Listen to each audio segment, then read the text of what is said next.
That song makes me cry, and I'm not sure why. Ladies and gentlemen, boys and girls, friends beyond the binary, hello and welcome. I'm Kristi September here on ya Monday.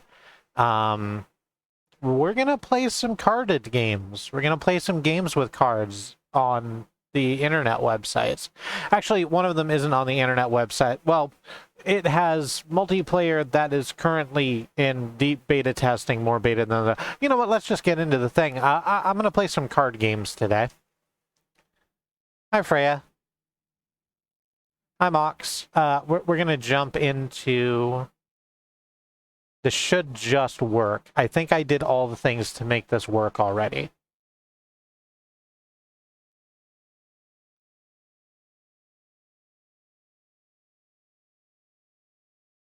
Hello, Katie.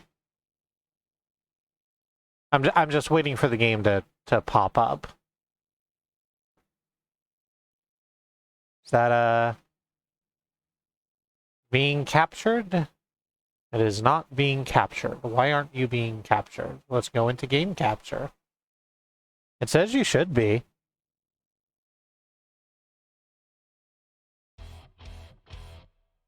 Is it because I wasn't clicked onto it? Is that the reason?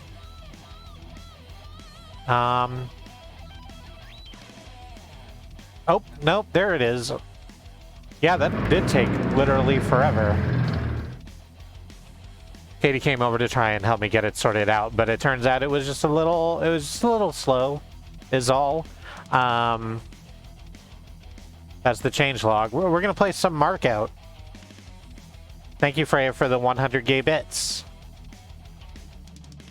So this is a wrestling-themed collectible card game. And it's in what we're going to go ahead and call early access, because that's what we call things now. It's $20 in early access, and I think that might be a bit of a high price point.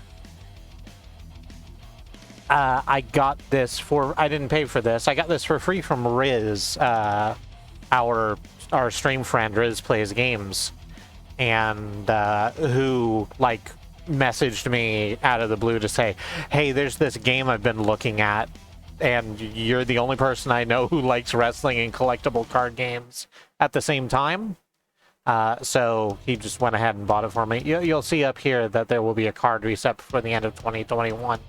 This reset will remove all collected cards and built decks only. Please use the time until this event to learn the mechanics, provide feedback, and have fun. Of that note, the dev has been very active in terms of listening to feedback. You saw the change logs when we brought it up. There were a lot. They just keep happening. So let's just, well, before we get into the battle, let's show you my wonderful son down here in creation. You're, like many wrestling games in this CCG, you're allowed to create a wrestler. So here's my lad.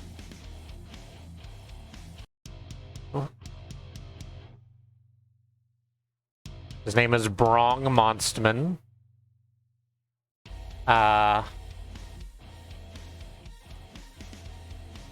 He's, I would say he has some uneven muscle mass, but that's okay. I really like the lotus tattoo, the lotus butterfly tattoo on the back. And the anime mom braid, except it's not braided. You cannot make a girl one yet, and I don't know if that's something that is even on the table. It's something... I posted a review of this on Steam, and I mentioned a couple of things that bothered me from a game design and UI standpoint. I didn't bother mentioning that you can't make a girl one. That's like... You gotta pick your battles. Do you want to exit? Yeah, that's fine. I'm fine exiting. We're just gonna play... we're just gonna play a match real quick. We're just gonna do an exhibition match. A standard exhibition match. We're allowed to select from several arenas. Most of these are, well, this one's for fighting back, a charity event against breast cancer. I was about to say for breast cancer, which it's not. It's for breast cancer research and therapy. But this is one they made specifically for that event. There's the NOW Arena, which is the NXT Arena in beautiful Orlando, Florida. There's a couple others that I haven't unlocked. The NL Inc. Underground Society. Good old Pro Wrestling Guerrilla. I mean, Pro Grappling Anarchy in Reseda. And the Monster Factory, which I thought was named for the YouTube show, but it isn't. It's actually the name of a wrestling federation. It's the one that they have. It's the one that they got to sign up. But we're going to go to the NOW Arena because I love old NXT. Alright, it's an exhibition match, so we have to choose ourselves and our foe. Let me change my thing, too. So all of these are pre-mades except for Brong. We got White Hot, Tank Driver, Maze Wolverine, Party Animal, Foo Fighter, Spot Monkey. I recognize a few of the people these are supposed to be. That's just Sheamus. It's not hard to just make Sheamus, but that is just Sheamus, though. Stony Blow, Darkness Killer, Babyface Luke, The Shovel with the Iron Cross logo on his crotch. Don't know who that could be. Trevor Radiance, Cheeto Vito, and then back to Brong. Let's just click a couple times. Sure, why not?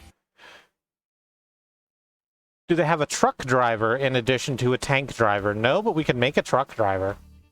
We're allowed to, like, mulligan some of our cards at the beginning, but I think I want to keep all of these. We are also obliged to play a rock, paper, scissors game to see who goes first. My opponent has won, which is not ideal. I'd kind of hoped to be able to, like, stop and take assessments of what's happening. So, we got this. We got Brong and Mophister there in the ring. We got some cards, and we're going to play them. You can see how much each card costs at the top left, or top right, rather. That's 2, 1, 1, 1, and 3.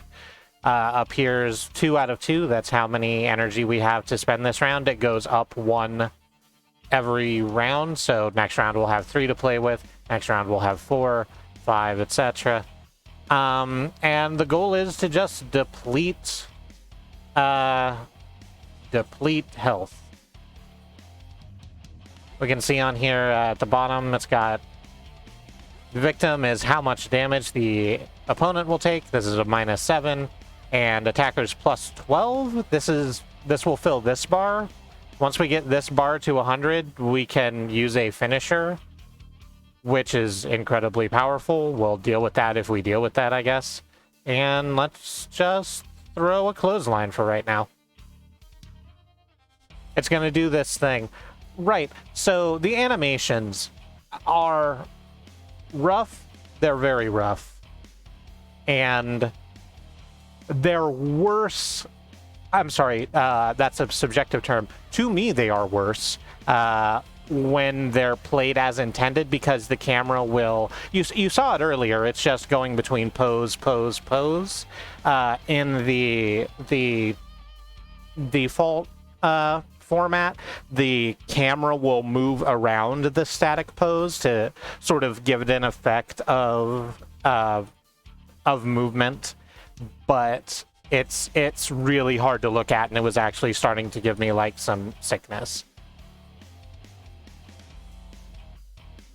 I'm just gonna move this out of the way. Trevor Radiance is Trevor Dempsey, so currently sad he'll never get to see a real living dinosaur. I don't know if that's actually true. It's just the first name that came up on the Google. I don't... Trevor Dempsey isn't... No, because Bull Dempsey is going by Bull James now. I don't know who Trevor Dempsey is. I hope he gets to see a real living dinosaur. I don't know what this joke is. Let's play a card.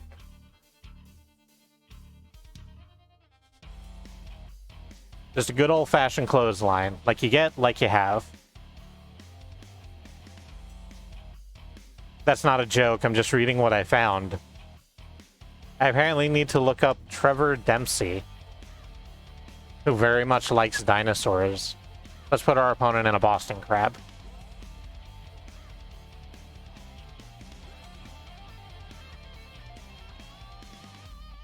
And that's our energy for the lot. We're going to end turn, and then it will be Mephisto's turn. So the other thing up here on the UI, we have 33 cards left in our deck. That's what that is. And then next to it is this 5 with the sort of arrow logo. So that's a reversal thing. So in a lot of CCGs, there's like counters, right? Where you will play a card and then your opponent has the opportunity to respond to it and play a card that says, no, you cannot do that thing. And it's the thing I hate most about literally every CCG. This does away with that by having a static number for you to be able to reverse. So you have to kind of pick and choose what you're reversing because you only have 5 of this resource, and once it's gone, and you're just going to take all of the damage from them.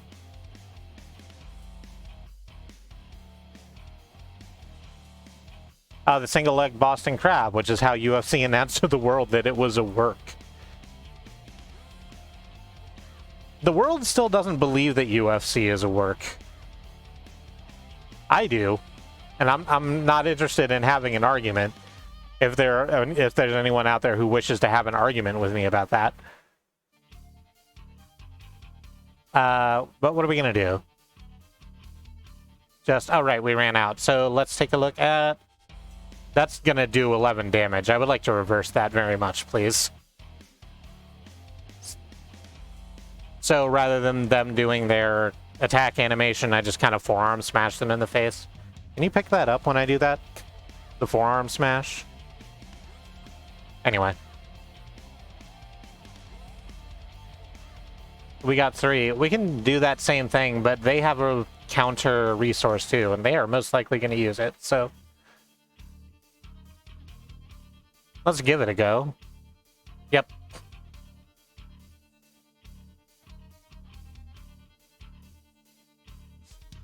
I really like how Hood Slam is real, unlike MMA. That's also the thing I like about Hood Slam, is how incredibly real it is. I think I don't want to eat 8 off of a roundhouse kick.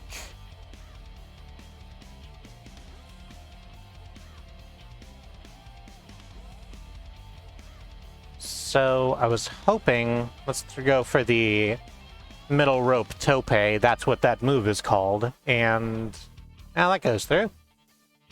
There you go, bud. Eat a corner about it. And super kick.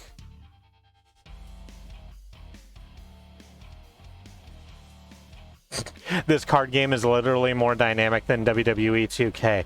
This card game is literally more dynamic than Supercard, the WWE trading card game, which is a shit show. It's a bad game.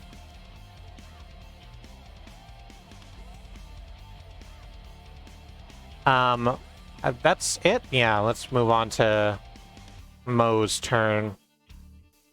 I'm just gonna eat that. I'm very far ahead on health. I can afford to take a couple hits. That's fine.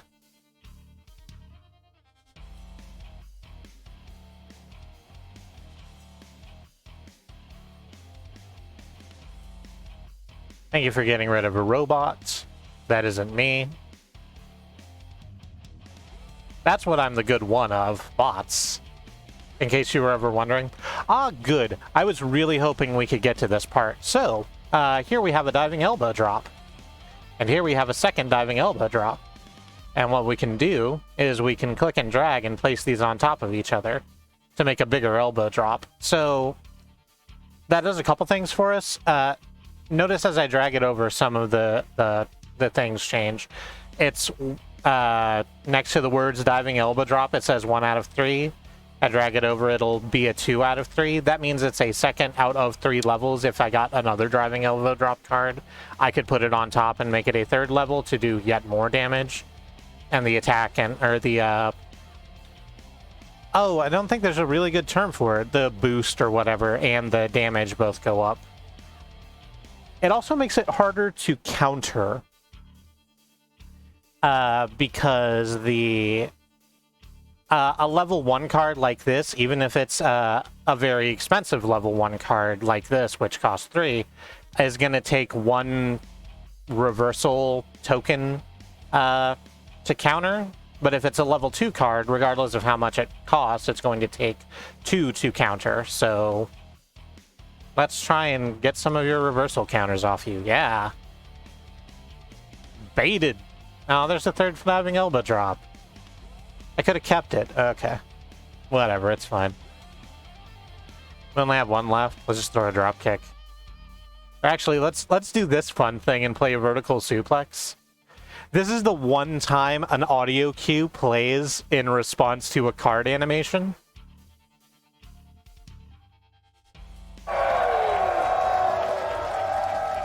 The crowd's really a fan of the vertical suplex. Let's go. 16. No, I do not want to take 16 damage. Thank you. 8 damage. I am currently fine taking 8 damage.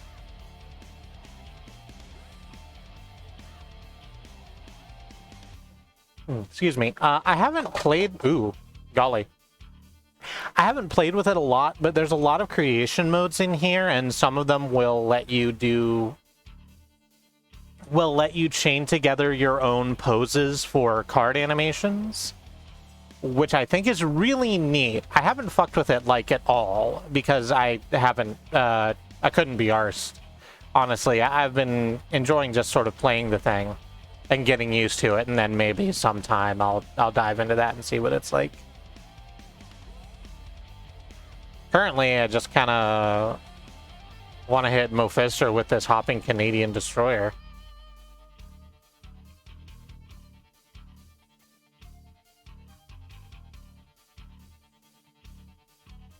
And Spanish Fly. So you'll notice some of the cards have this little thing next to them.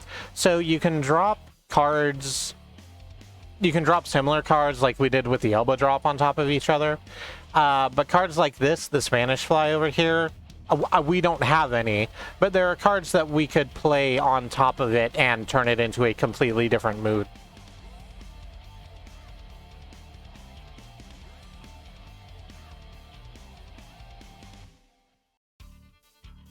Okay, so Mox in chat has said Noodle Whiteman wiggles all over other Noodle Whiteman absolutely covered in maple syrup.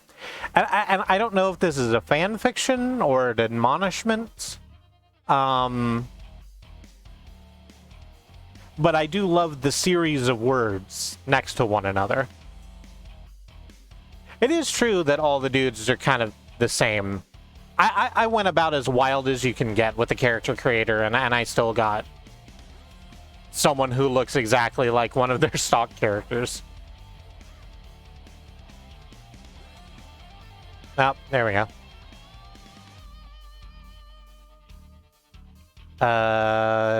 Let's do this drop kick. You'll eat this drop kick. Oh, no, you won't eat that drop kick. Okay.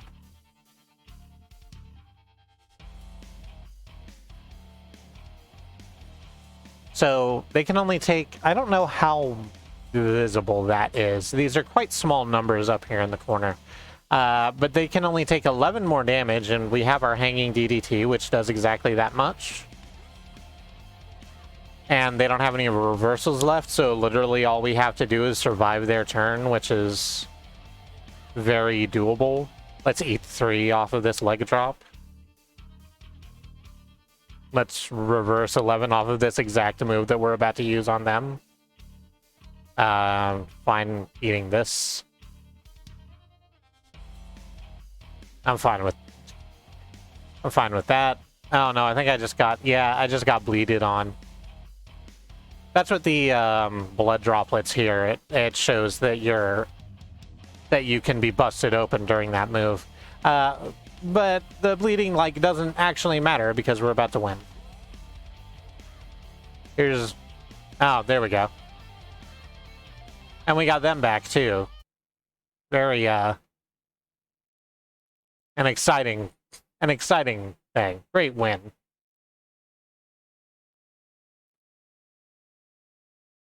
There's this option down here that I'm not going to click, that's watch match, where it just plays all the animations you did for the cards in sequence. So that it sort of plays out like a wrestling match might. Which I think is really cool and would work a lot better if the animations weren't as rough as they were. The creator has said that that's something they're working on. So that's that. We might as well do the gamer thing and crack open a card pack while we're in here. Another note is that, and again, this is something. So we're gonna go into here. This is where the things are. Some of these are a little obtuse, including this one, which says chill mode enabled. So the reason I've enabled chill mode is the card opening animation has some flashing lights in it. And if chill mode is not enabled, they look like they could be a problem. Chill mode decreases the intensity of them very much. And I wish it were called like photosensitivity mode or something like that, as opposed to chill mode, which doesn't tell you what it's for. There is a we didn't see it or you didn't see it because the thing had a hard time coming up, but there was a flashing lights warning and said specifically, if that's something you deal with, please put on chill mode. It still should be called something else. It's like somebody tried to cover them. Oh, okay. It's like somebody tried to cover them in olive oil to make them not sick, but now the sauce won't stick. You know, sometimes when you're running out to the ring, you're like had forgotten to oil it up, and you just grab the first bottle you see and go, whatever, this will be wet, it's fine, blah blah blah. And like someone was eating pancakes in the commissary, and now you're covered in maple syrup. That's just a thing that happens. Let's crack a pack. Yeah, so you can see the lights. So these are going to get a little more strident. I think it's fine, but if you have light sensitivity issues, you may wish to look away for just a second. I will tell you when it's done.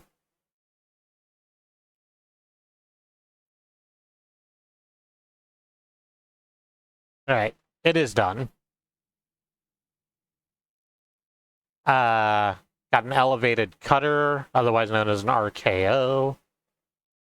I should probably, like, remake a deck. I haven't made a deck for a while. A roundhouse kick to the human body.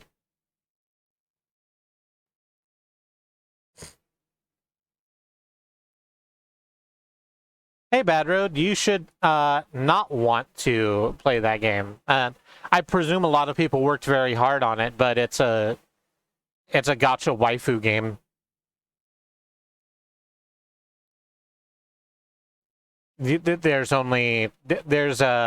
It's found its audience, and I think no one else needs to play it. Ooh, that one flashed gold to let me know this was the rare. It's a cyclone. That is a lot of motherfucking damage. It's 3, but that's still a lot of fucking damage. Yes, thank you. I'm aware all packs have been open. Let's do one more. Let's do one more fight, and then we'll move on to Eternal. I wasn't going to play this for 3 hours. It's not that kind of game. So underneath here we have online. It says experimental. I haven't tried it once. I'd probably have to find someone specifically to do it with. Maybe I could rope in Riz to like just try it out. But but the other one is Grind. So Exhibition is just like a one-on-one. Grind is specifically the career mode for Brong Monsterman.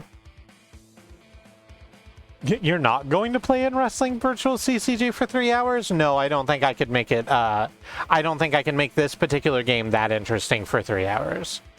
But I do want to play one more match, and then we'll move on.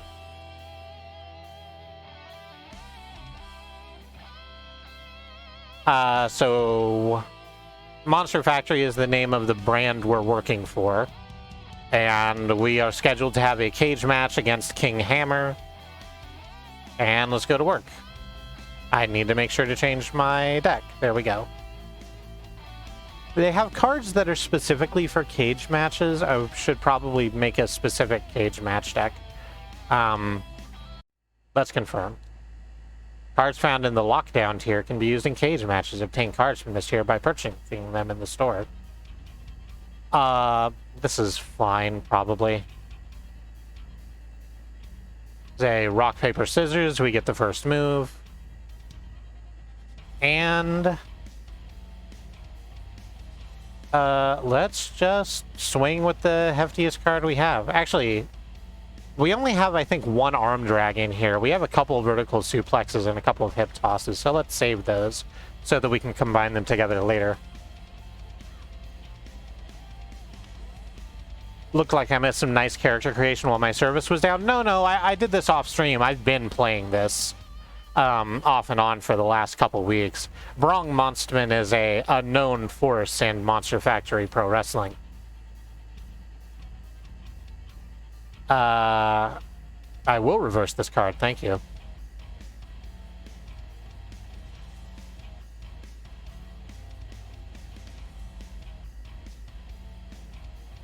Okay, it's total. I had kind of forgotten how a cage match works.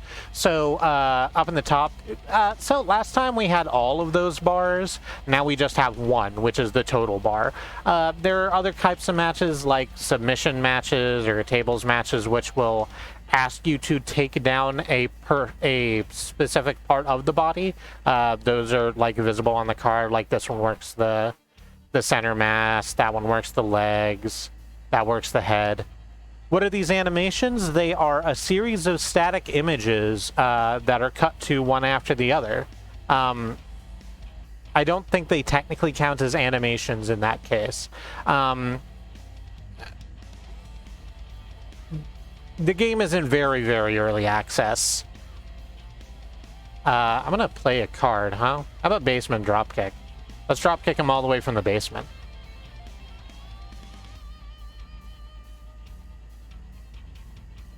There we go, and that's all of our, yep, all of our stuff. Not gonna take 11 damage, thank you. I reverse you.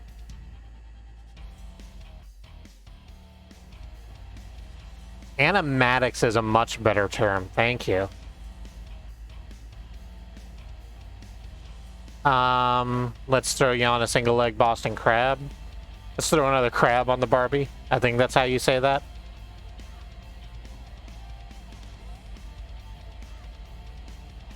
A back kick, which is called a Pele kick elsewhere. I don't know why they aren't calling it that in this game, but whatever.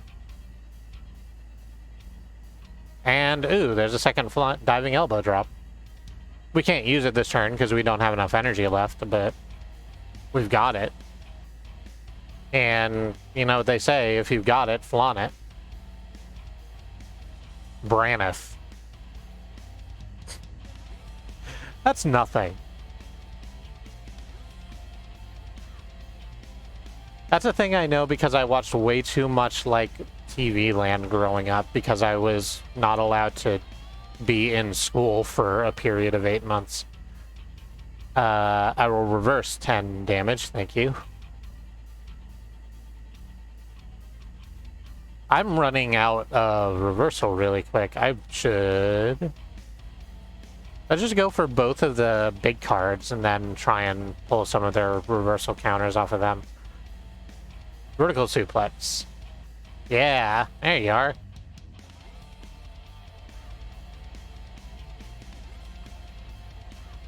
And...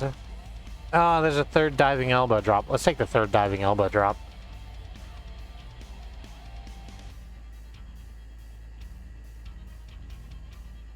And... probably just the German?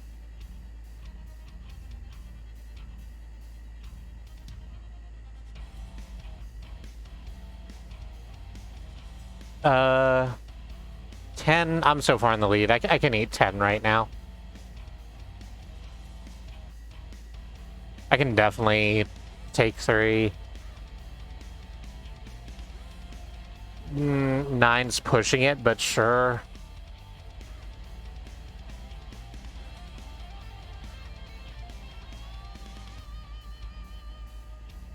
So the great thing is, if I use this level 3 card on them and they try and reverse it, that will be all of their reversal counters at once. And if they choose not to, I'll deal 17 fucking damage. It's a win-win. There we go. The SX Destroyer. Is this a Muscle Buster? I forget what this is supposed to look like. And it's sort of hard to tell from the animatic. Yeah, well. I will reverse your massive German suplex, thank you. I'll get rid of that flipping stunner also. Arm drag. That's one of the famous 1001 holds. It's the first of the 1001 holds. Even though it's not a hold. Chris Jericho's a piece of shit. That fucking promo is brilliant.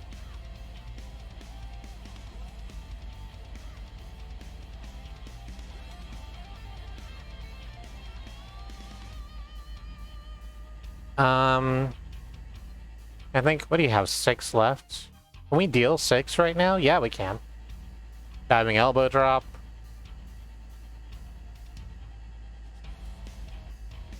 And let's do a vertical suplex so the crowd makes that noise again.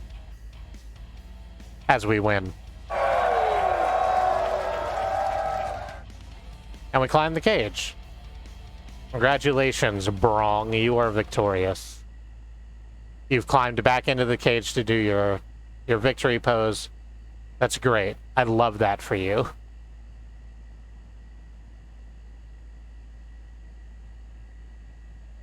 So, oh, we got some currency. That's the difference between exhibition games and your story mode games, is you actually get money for it that you can spend on packs.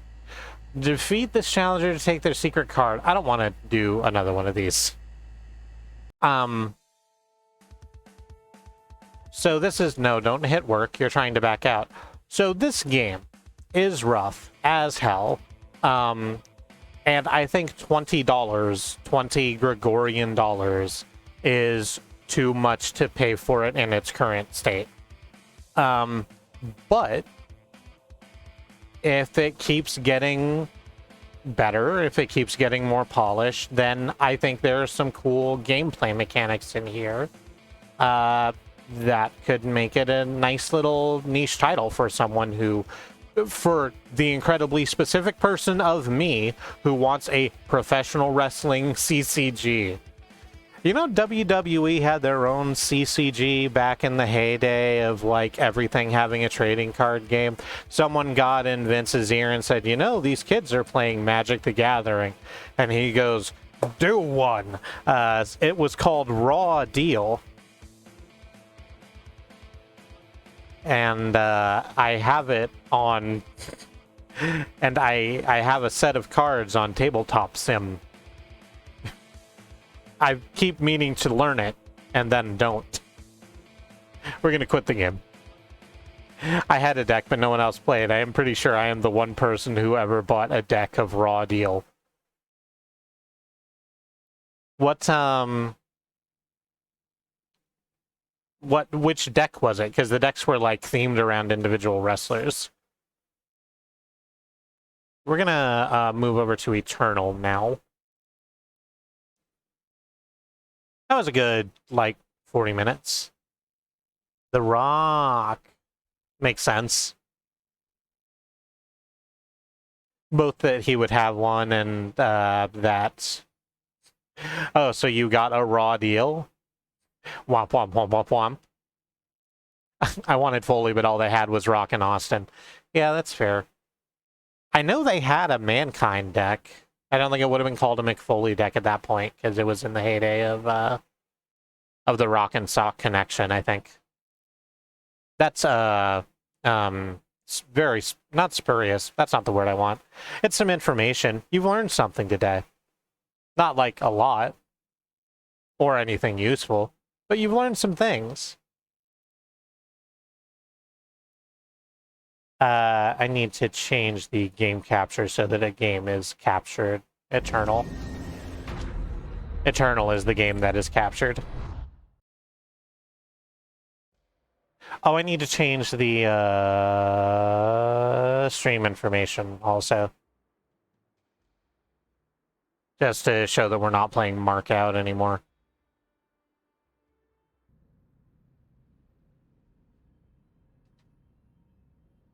Eternal card game. Good. That should have fixed it. I have no way of knowing because I'm in mod view.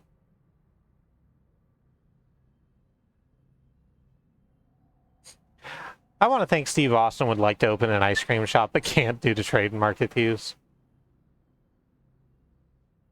One of my favorite wrestling jokes came from Chikara, because Stone Cold Steve Austin's trademark finisher is the Stone Cold Stunner, which is an ace crusher, except you do it in a way that fucks up your spine for years. And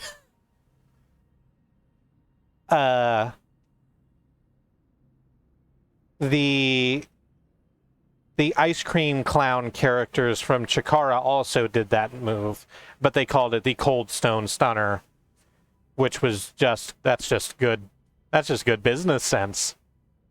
I can close this YouTube window probably. So yeah, Eternal. This is what I've been playing because I wanted, like, I like playing CCGs. And I was playing Magic the Gathering Arena for a very long time. And then I started hating it, and then there was that open letter about Wizards and Hasbro's, like, really shitty working environment. And so I just stopped playing it altogether. And I've been trying to find something else to fill that space. And Eternal is something. It's good. It really fills it because it's very like Magic the Gathering, because it's made by former MTG Tour pros. But it's got some shit going on that I think makes it slightly more friendly. Do we just want to do a draft? Do I just want to pay 5,000 gold for a draft right now? Sure, I haven't played a draft in a while. And I like playing drafts because they put me on the same sort of deck building level as everybody else, because I don't know how they work.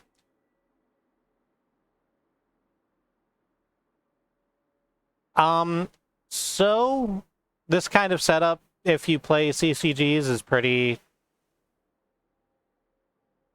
Oh, a draft. I thought you were going to play 5,000 gold for a giraffe. Listen, if someone would just give me a giraffe... Hey, out there in the world, on Twitch and the wider internet, if you're watching this on YouTube later as a VOD, hey, if you just want to, like, give me a giraffe, I'll pay you 5,000 in-game Eternal gold for a whole giraffe. I don't think I can take care of one, but we have a pretty big backyard that we're not really using for anything else. It'd be super cool. We've got a bunch of big trees. I could eat something off of that. At the North Carolina Zoo, you can pay extra to feed the giraffes, but you're not allowed to touch them. That makes sense. Their bones are like, their bones are nothing, and they're easily spooked, I think. Which my cousin found out when the zookeeper told him, "Sir, you can't pet the giraffe." Oh no. Giraffes have necks like steel. Mach seconds, they smack you with their necks.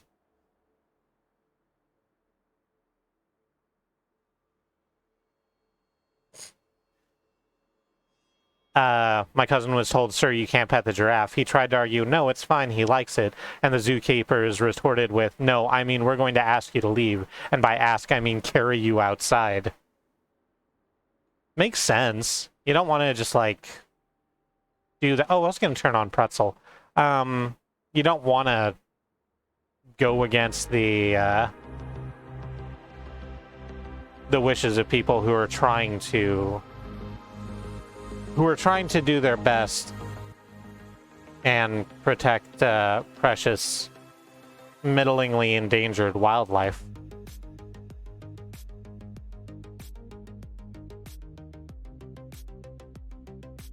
What the fuck? So, right, so here are creatures. They cost 5... It's called power. It's not called mana. They cost 5 power. It's 3 attack, 3 defense. These are spells. This is an equipment. Most of it works the way you think it works. If you're familiar with CCGs. And they cribbed or I don't know if they cribbed specifically the setup from Magic the Gathering Arena, but it's very similar the way all the visual language they use to tell you which cards you have in your deck and how much they cost and what you have left in your pool that isn't going into your deck. 5 seems expensive for a 3/3. Hill Giant is only 4. Yeah, but this has an effect upon it. When you amplify a card, you may draw a card for each amplify, which, having said that out loud, is actually sort of wild. There's nothing in here with amplify. When you... amplify is when you play a card, it might have an amplify cost on it, which means you can pay X amount as many times as you want to get another effect. And there are... a card I like to play is... oh, I can't remember what he's called right now. Vengeful Farmer or something like that. But he's like a 1/3, but when you put him into play, he has an Amplify 1 ability, which is play a 1/1 Mandrake that dies at the end of your turn. So... You would have this on the field, play that, spend the rest of your mana to play 1/1 Mandrakes, and then get that many cards. I have a D&D character idea for a Vengeful Farmer. Neat. What the hell am I taking? Like, how vengeful and what sort of vengeance do they need to undertake? What happened to this farmer? I'm gonna turn my headpiece down. Please let me know how the sound quality is for you, because I haven't had pretzel up in a while.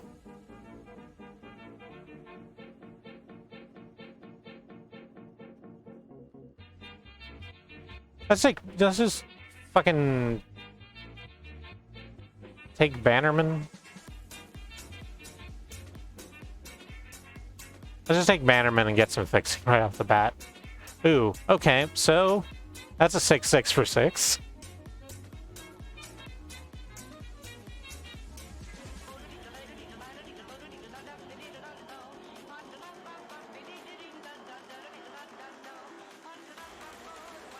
So here is a Battle Bear. It has regen, which means the first time it takes damage, that damage is prevented, and then it loses regen.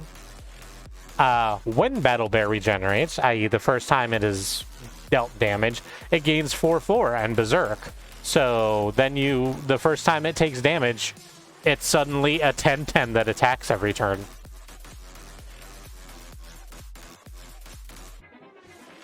You know all those country music songs where the lady kills her terrible husband? Oh, right. Like, Goodbye Earl is the one that immediately comes to mind. Before He Cheats. There's a lot, honestly. It's quite a subgenre. And it's great every time.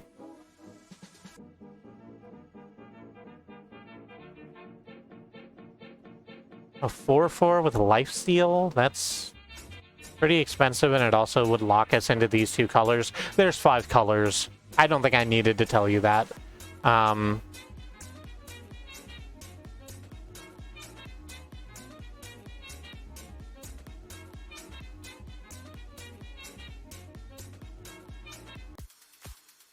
One with flying and Warcry. Let's take the Harvester of Sorrow, which is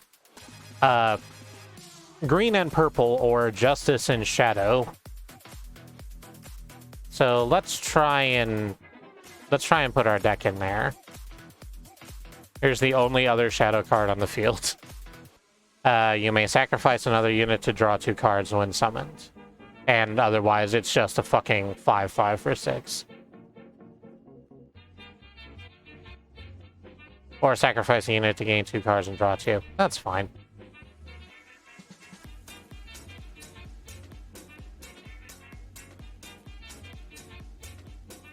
Bastion Gatekeeper. Can I make this slightly bigger? I cannot make this slightly bigger. So one of the things that has kept me playing this game are Sentinels and Grenadins.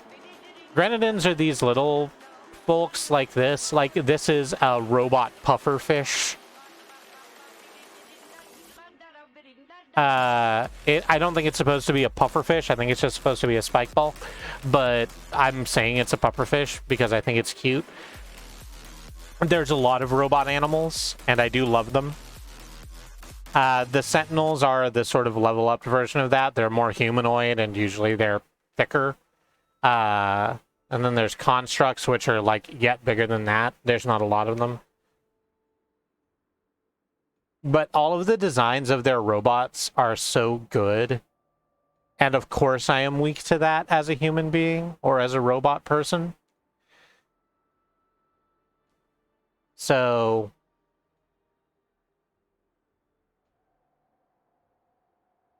I'm gonna take Prickly Grenadin. Make him discard cards.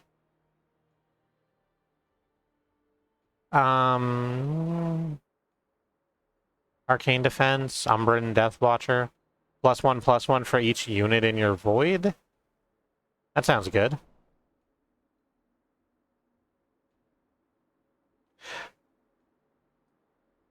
Ah, yes, gonna kill my awful husband, and the sister song, I'm in a terribly unhealthy relationship with my truck, and also their cousin. Fuck yeah, I love America.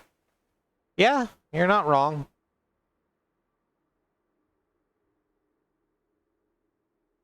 It's not that there's not good country music out there. I'm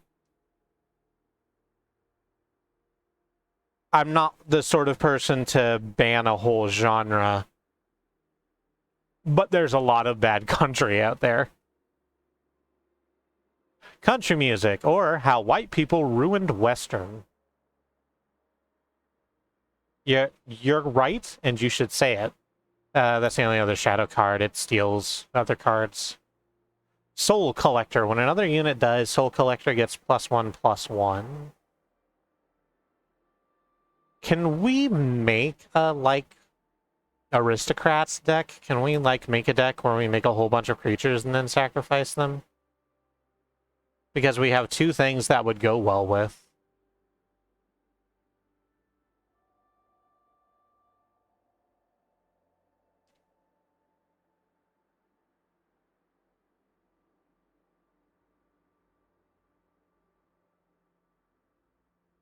Country music gained significantly more issues after 9/11. Inequality was removed from country past that point. I mean, perhaps the same could be said of all religions. You're not wrong. I need some cheap creatures. I have,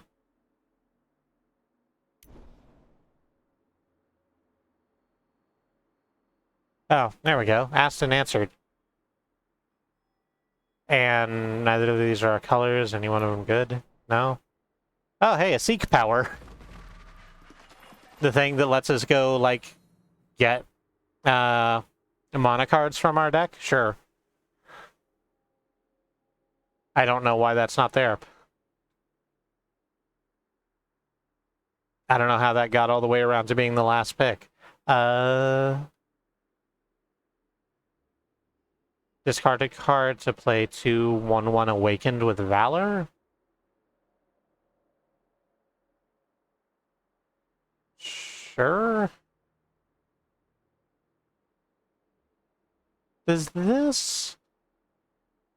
Okay, Entomb does something when it is killed. It's not if I discard it. That's a different set of things, I think.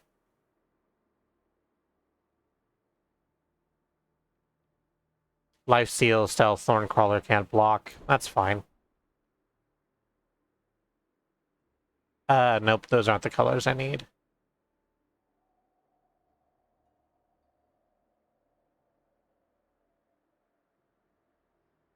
Miasma. Enemy units get -1/-1 this turn. I enjoy that card. There has been a number of times where my opponent has had a bunch of 1 toughness creatures sitting over there, and I completely wiped their board.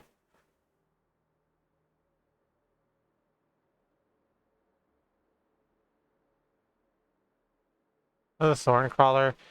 See, look at this. Mod-ready drone. Look at this chubby little fucker here with its terrible, terrible wings. I'm shocked that they work, but they do. Ooh, there's a shiny over here. Send a message. Oh, this card sucks. Enemy player must sacrifice a unit and discard a card from their hand. And if I, for whatever reason, discard it, I can play it from my graveyard for cheaper.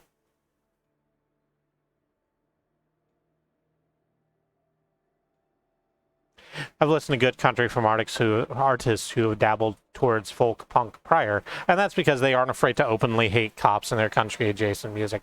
Right. But hate cops for, like, the correct reasons, not, like, because you got a traffic ticket one time. Kill an enemy unit that is taking damage.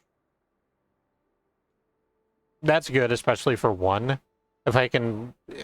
If something comes at me with like 12 toughness, I block it with a 1/1 and then just murder it. Sounds good. And there's not actually a lot else in here I would want. Sure.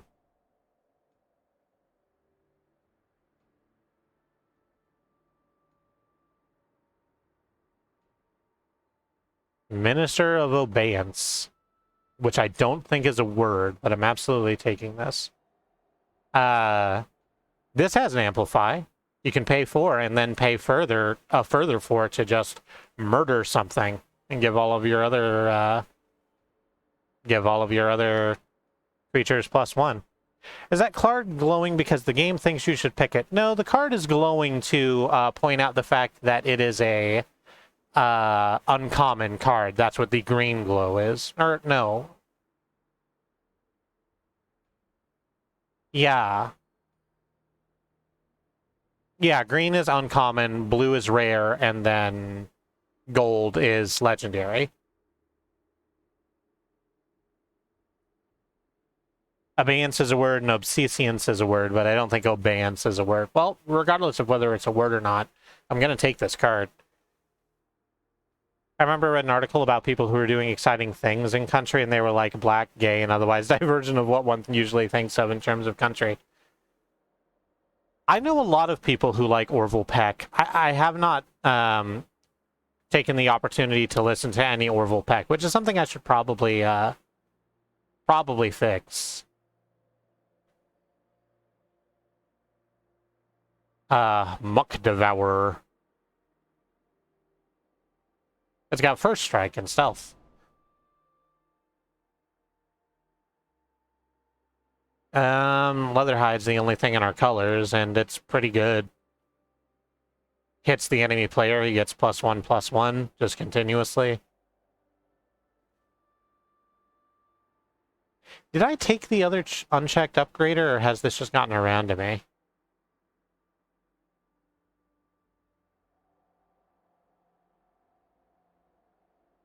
This just got back around to me. I really like unchecked upgrader. We're just going to grab you. Honestly, I don't have a lot of use for country outside the woman murders her terrible husband subgenre. Well, that's fine.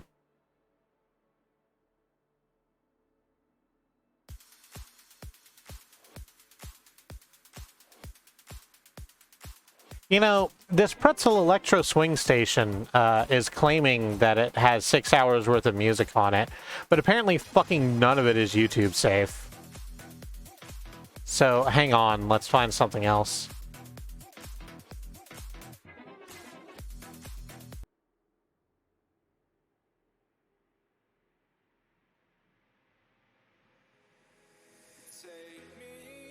I tend to like Electro Swing, but you're not wanting to be cool for me right now.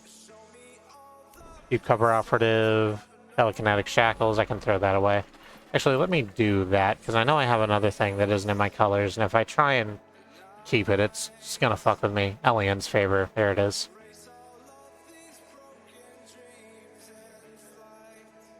Relic Feasta. What does it do?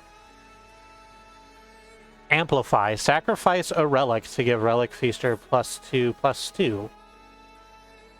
When it dies, play Shadow Sea Slime with power and toughness equal to Relic Feaster's attack. That's wild. I don't think I have any relics. I've taken exactly 0 relics, so I think I'm gonna skip that.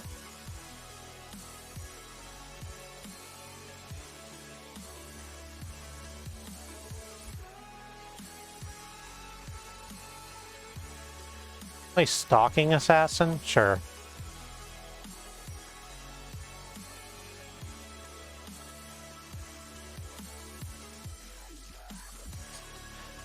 Lil Nas X is the most famous, especially after Old Town Road was removed from the country top 40 for not containing enough country elements. Yeah. I got 16 country elements. Tom has 39. Do I need 39? You said 16 was enough.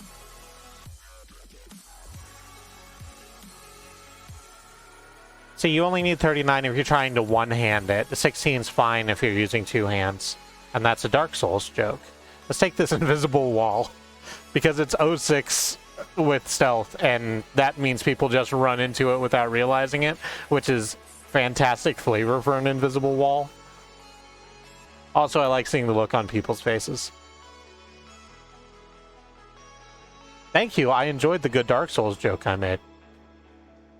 I already have a deep cover operative. I kind of don't want this, this 2/3 do nothing. Especially not when Skysweeper is right here, telling me that it can have, that it can be a 4/4 with flying if I try hard enough.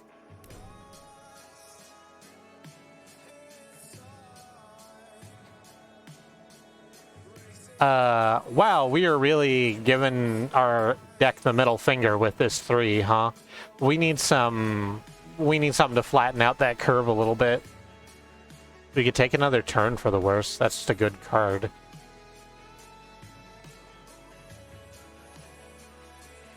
Or another Minister of Abeyance. I like the Dark Souls joke you built on my Office Space joke. I kind of thought you were quoting something, but I didn't know what. It's been a very long time since I've seen Office Space.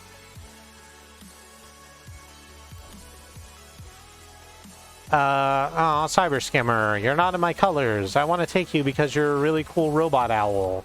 And also you draw me cards. You can't come with me this time, buddy. I have to take this bear... I have to take this bear rider.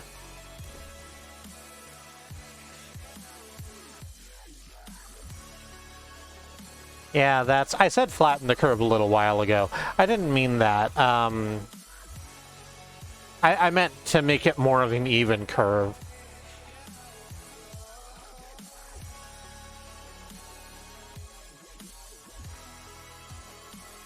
Jennifer Aniston says she works at a not TGI Fridays where they tell her she needs 16 pieces of flair personal touches added to her universe, then ask her why she only has 16. You know, you're not trying hard enough.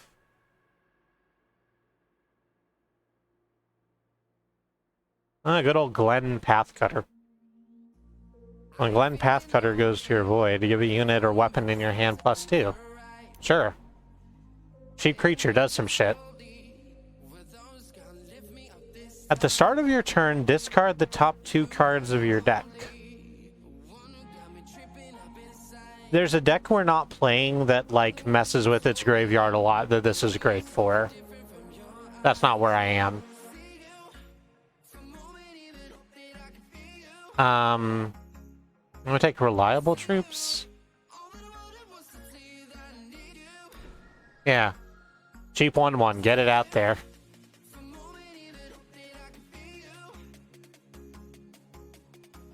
Shadowpath Intimidator, an enemy unit of your choice can't block this turn.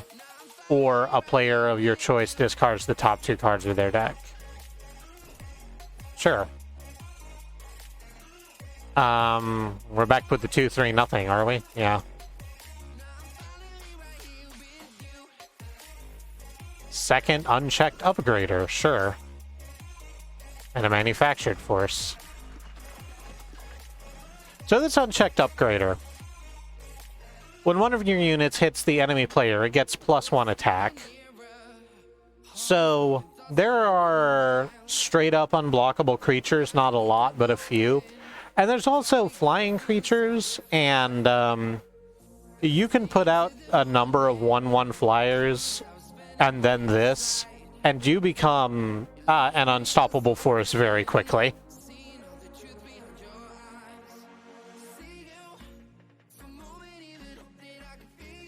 Mox in chat provides us with toe beans, toe beans, toe beans, toe beans.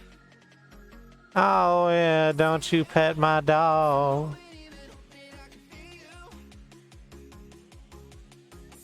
Too many units -1. Faceless 1. Faceless 1 cannot block. If Faceless 1 is discarded, play it from your void.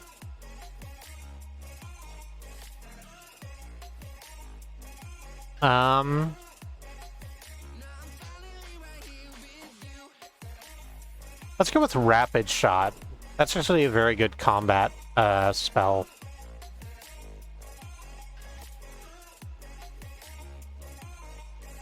Just keep describing Jolene in more detail until you're not sure what she is, but you're pretty sure you should be scared of her.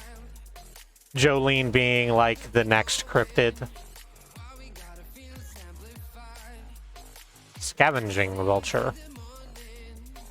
Sure, I was just talking about how though flying works well with unchecked upgrader. Let's work on that. We gave up on the sacrifice deck a while ago. Warrant Officer. If a unit went to your graveyard this turn, stun an enemy unit, Warrant Officer gets damage equal to that unit's damage.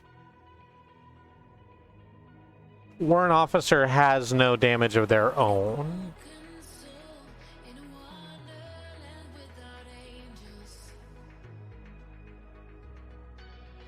Oh, but that doesn't go away at the end of turn. That's just how Warrant Officer gets attacks to attack with. Sure.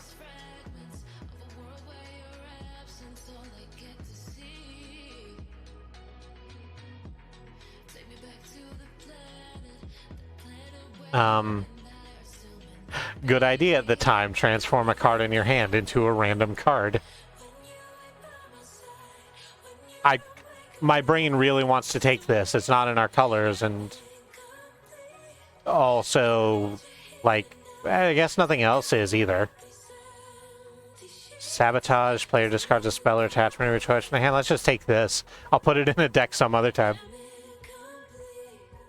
It is a terrible idea, but the thing is, it could be any card.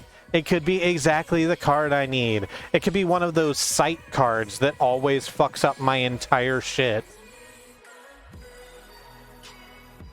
It could even be a boat. You know how much we've wanted one of those. Let's grab another Dark Wisp.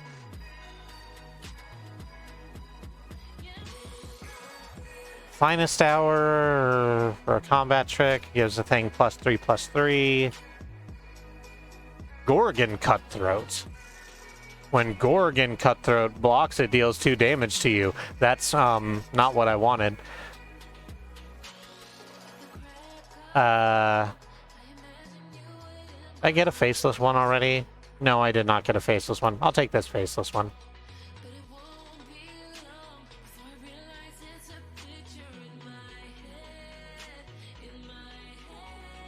Player of your choice discards the top 2 cards of their deck. Sure.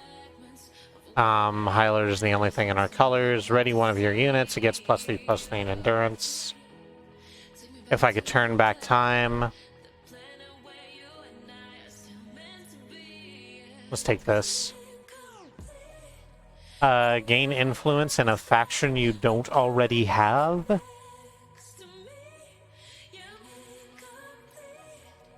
That's not a good card. I'll take this thing that does lifesteal. I'm going to have to thin down this deck considerably, huh? Yeah, because I haven't even added power to this, and it's at 46.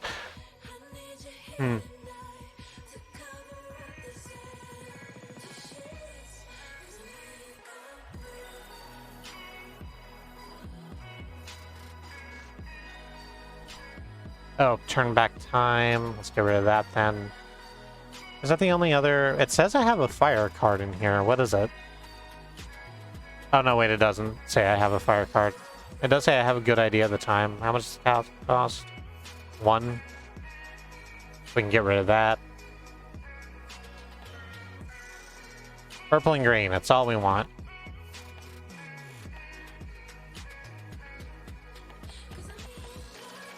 I think that's it. I think that's it. So now it's just like cutting. How many do we need to cut? God damn, 22 cards?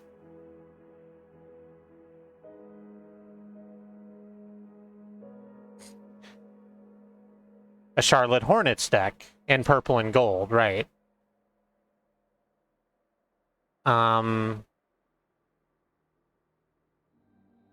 a Utah Jazz? That's not correct, is it? What did I say? I think I did colors wrong a second ago. It's probably fine. I don't need 2 Glen Path Cutters. I'm not certain I need 1 Glen Path Cutter, to be honest with you. I kind of want to cut the front 3, my 1, 2, and 3 power cards to make that curve look a little more how I want it. I definitely don't need 3 Dark Wisps.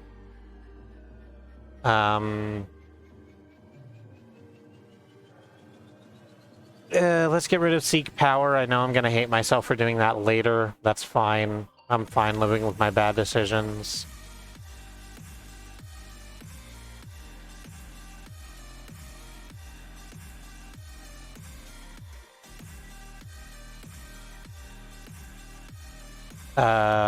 Let's get rid of the faceless one. The Bannerman was always filler. Hornets are definitely purple and green. Maybe you were thinking of ECU Pirates. Let me tell you, Bad Road, I fucking wasn't. I believe you that the Charlotte Hornets are purple and green. I said I said colors wrong at some point, and I don't follow literally any sport well enough to know the colors of anything offhand.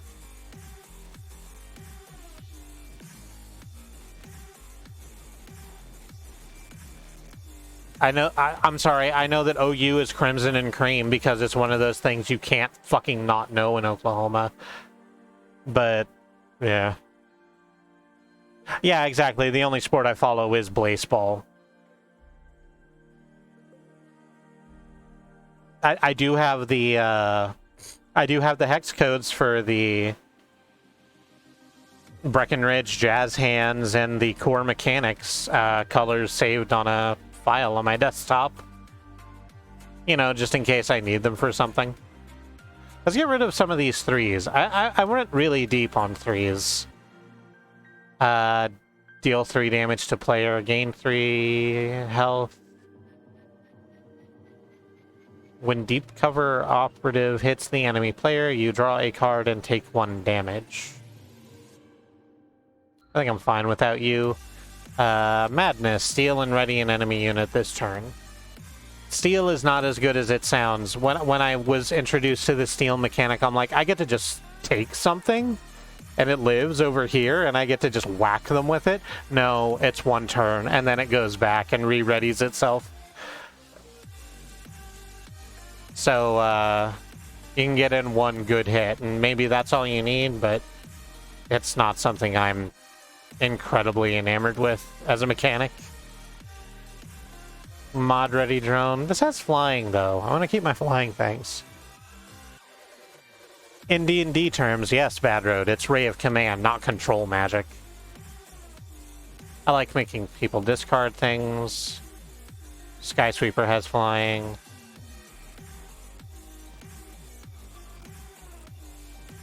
Stalking Assassin is, like, fine.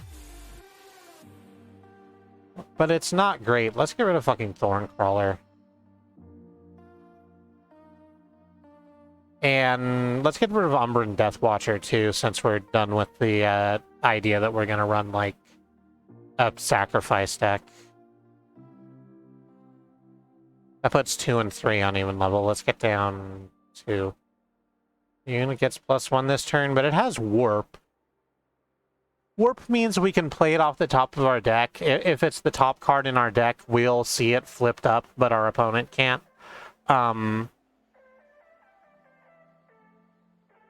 So maybe that's fine. I think it's sort of the thing I want to get rid of if I'm going to get rid of anything in here. Let's take a 4 out. We probably don't need 2 Ministers of Obeyance. I sure do want 2 unchecked upgraders, though. How many more cards do we need to cut? 9?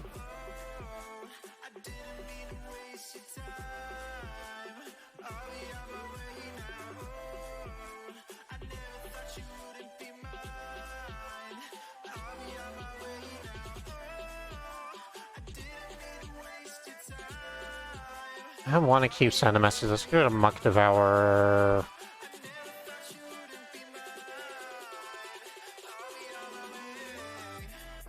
High Alert's actually very good.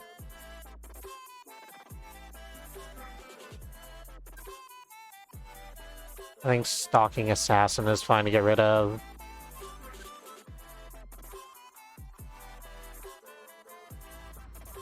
If I dump all of my... Oops. Well, that's not what I wanted to do. I was about to say, if I dump all of my sigils, is that gonna, like...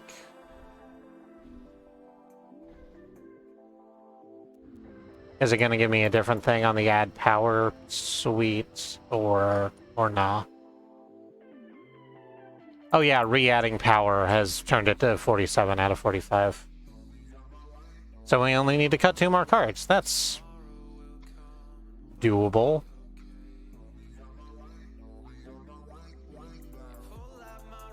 Maybe take 1 of the 1s and 1 of the 2s out.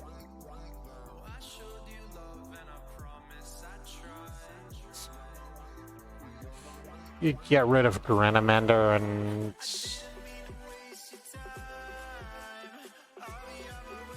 Devour. Let's get rid of Devour. That's fine. This is an alright deck. Let's try and play it. Let's see what happens. This is gonna be my second time ever playing a draft and my first time playing Eternal on stream. I'm going to do my best to commentate on what any of the things mean in a way I didn't just do while I was picking the cards. I'm sorry about that.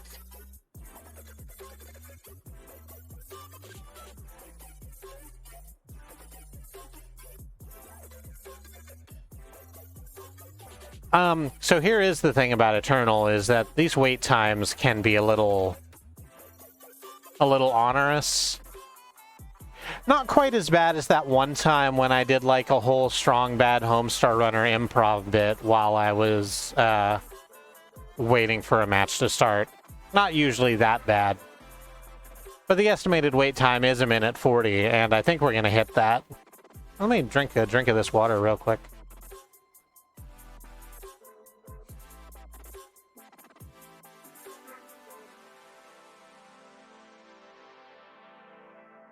You can tell I really needed that because I was like, oh, I'll have a sip of this water, and suddenly half of my glass is empty.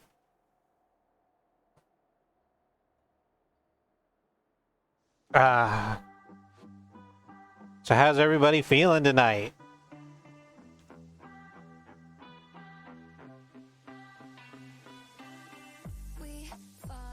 I'm feeling okay. We did some shit to my car over the weekend. This is something I've talked about on Mastodon. I probably talked about it on stream, but like the whole like suspension fell out of our vehicle a few weeks ago, and we went to a auto shop to get it fixed, and we had to talk them down from doing the repairs that they wanted to do because they were prohibitively expensive for us. And it's like, okay, well, we'll do this and it'll get your car running and drivable. I wouldn't go very far at any one time. I would be careful taking corners, and when you have the capability, you should come back and get this other thing fixed. Here's Velev, I guess. And we went to go get the other thing fixed. This is a bad hand. I'm going to redraw it because I don't have any of my green mana on me. And the thing they wanted to... I have a set of mana, but nothing I can play until, like, turn 4. Hey, let's take our last mulligan and go down to fucking 6 cards. Just got cursed, I guess.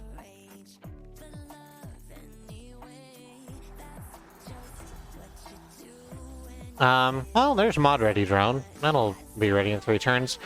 So I went to go look at the other thing that they wanted us to do, which is replace the upper control arm on one of the sides of the car. And it wasn't that expensive to just get the part, and the procedure to replace it looked relatively easy from what I saw online. So our housemate Jason and I went out and tried to get that done over Saturday. And then it turned out that the thing we wanted to do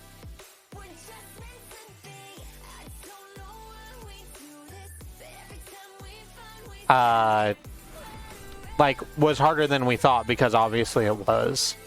And then the actual part was misaligned in a way that we were unprepared for. So we had to go get had to get Jason's dad to like put down the deposit for an alignment tool. You just turned yourself into a 5/5 flying dinosaur, huh? I'm not gonna block that. But anyway, the control arm's on the car now. And the practical upshot is that literally all of my shoulders are on fire. They're not on fire. They're just very tight and difficult to move.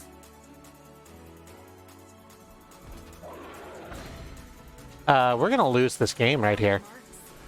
We're gonna lose this game very quickly.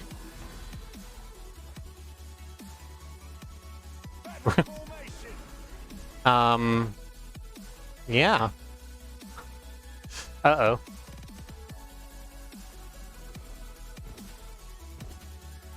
They're just gonna come right for us with this massive with these massive flying dinosaurs.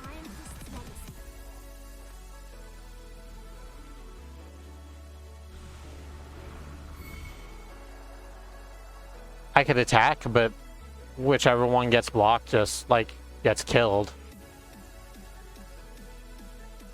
I guess I might as well, because I don't have anything that can block these two.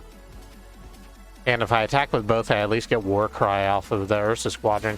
So Warcry is one of the things that I like about Eternal, and the way it treats its game mechanics. Because it's a entirely digital card game, it can do things that Magic the Gathering can't, because it has to remain sort of... Oh, there's your fucking Shadow Sigil, you piece of shit. It sort of has to remain one-to-one with the paper Magic the Gathering offering.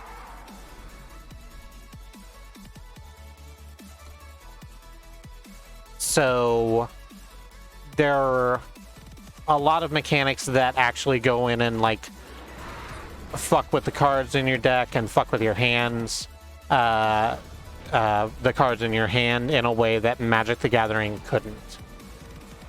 And one of them is Warcry, and I kind of skipped over it because we absolutely got trounced. Like, we just got steamrolled on that match. We got absolutely flattened. I don't know if you've seen Who Framed Roger Rabbit, but we're Judge Doom, and not like when he looks cool. We're Judge Doom when he looks less cool.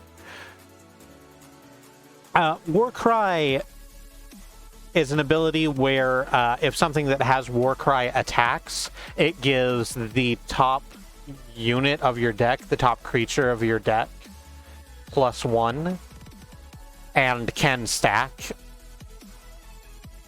So having stuff that affects cards that are in your deck is interesting, and if you have enough Warcry creatures and you can get a couple of them off before you draw your next creature, then suddenly something that would ordinarily cost 1 and be a 1/3 is still a 1 cost, but is a 6/3, and can absolutely kind of change how that works. You change the whole board state. It's interesting. I am dead, but I am better. The other thing that I like about Eternal is that it has sort of interesting lore.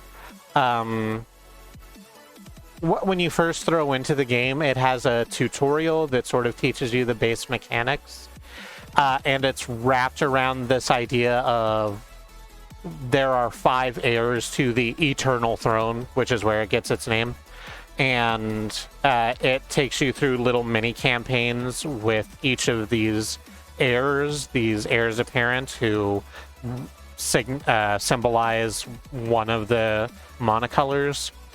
And so you just play a bunch of like training matches with monocolor decks to sort of get used to how they work and how they feel. And I don't know, I like it. It's fantasy trash, you know, like anything else is, but it's fun fantasy trash, and the way it's presented is like in sort of a comic book style. I think it's fun. I think it's fun to do. Best you could do in Magic the Gathering is a card that accumulates counters that move on to the next creature you cast, with no guarantee it was in your deck when the counters were created. Yeah.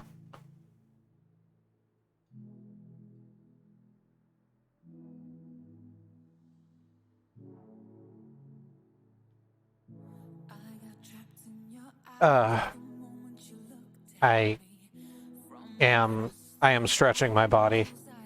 I started watching this anime. I'm probably not going to finish watching it. Not because it wasn't good, but because I Okay, so the anime is called How Heavy Are the Dumbbells You Lift? And it's sort of an educational anime about strength training. And it's cute, and it's got a lot of, like, because it's about young women working out and, like, hefty dudes working out, there's a lot of shots in it that are, like, just cheesecake. I'm fine with that to an extent. It sort of depends on context.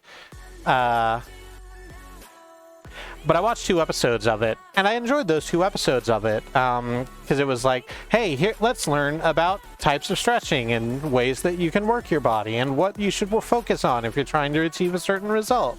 And because I watched it on Funimation's website, which is the only place it was available, only the first 2 episodes were available to me as a free user, and then I would have to pay $7.50 a month. Like, I've already fucking canceled my Crunchyroll subscription. Funimation, you're not getting my money.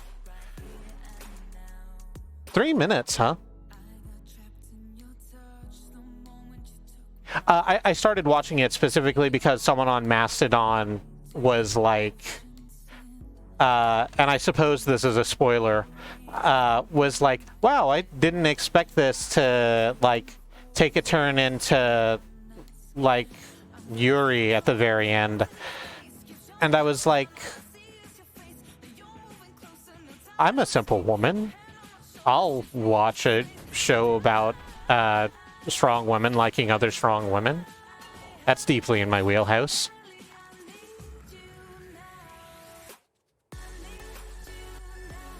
I need to stop watching that timer. The animation is fucking me up. I like the animation. The little 3 dots going around. It's cute. Their avatar is a snowman sheriff. Keep it moving. Yeah, so the stuff... So, like, the lore in this game is this weird mashup of cowboys and demons and sort of generic high fantasy. There's actually not orcs and trolls now that I think of it. There's, like, minotaurs and robots and, like, sorcerer people and just heavy cowboy. Big yeehaws. Do I want to attack with this? Yes. Yes? For each unit that blocks it. Yeah. So I'm going to attack, and either I'm going to deal 2 damage to it, or it's going to give some stuff in my hand a buff. Did 2 damage, that's good. I don't normally deal with motion sickness, but ant bites kept me awake last night, which is why the timer animation was making me feel dizzy and nauseated. That makes a lot of sense.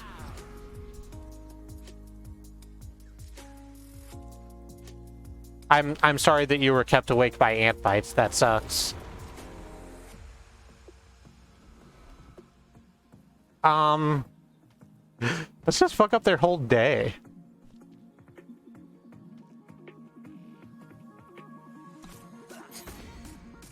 Ah, you saw it coming a mile away. I'll play this then. This unit is stealth. That's why it has a border around it. That means I can see what it is and my opponent cannot.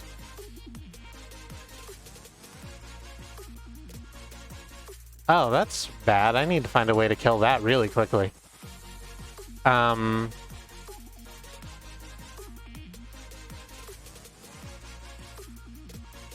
I'm just gonna eat 5 damage, huh? Yeah. I don't want to, but it's important.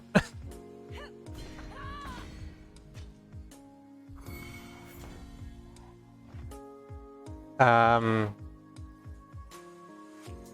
the start of my turn, I may discard a card and reveal Skysweeper to give it 2/2 when flying. So now it's a 4/4 flyer. And I'm going to play my unchecked upgrader that I was so happy about. Now I'm going to hit them. And now it's a 5/4 flyer. It's just kind of going to keep going on like that.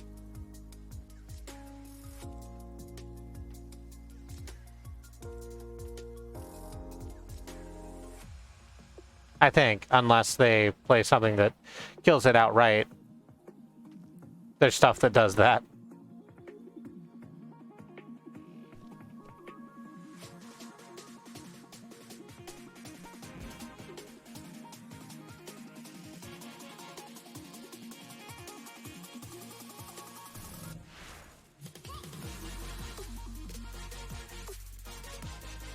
Probably just block the 5/5, huh? Yeah. We're not going to get any value off of this because we don't have a unit or a weapon in our hand anymore, but not taking 5 sounds good.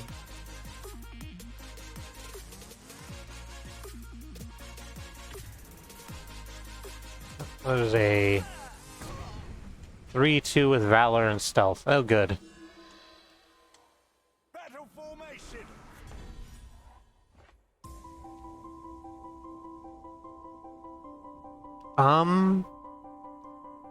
Do we want to play a 4/2 that will murder something, or do we want to surprise motherfucker somebody?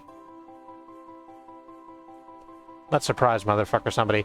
So, attack with the 5/4. It goes out, swings. Now it's a 6/4.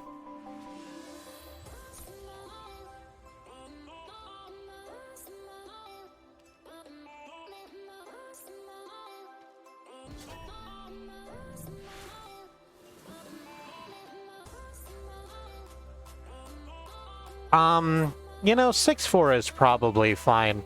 Let's make our buff thing yet buffer and use it to block this 6/6. Oh no, don't buff your own thing. No, this was supposed to be the answer. This was supposed to kill you. No, don't play another card. Don't play a card on top of my card. Well, that sucks twice, doesn't it? Yep.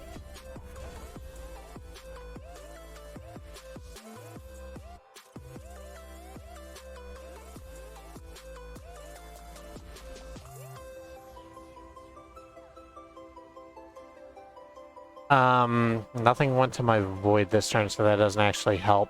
So, like, my goal right now is, can I hit them twice before they kill me? And I think I can.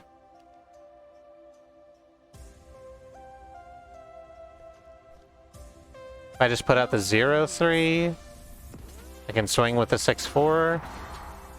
Then they come back and attack me. I can block the 6/6 with the 0/3 and then take 3, 4, 5, 6 damage. But then it'll be my turn and they'll die. I think that's how this will work. Oh, I don't... Well... That's not ideal. Yeah.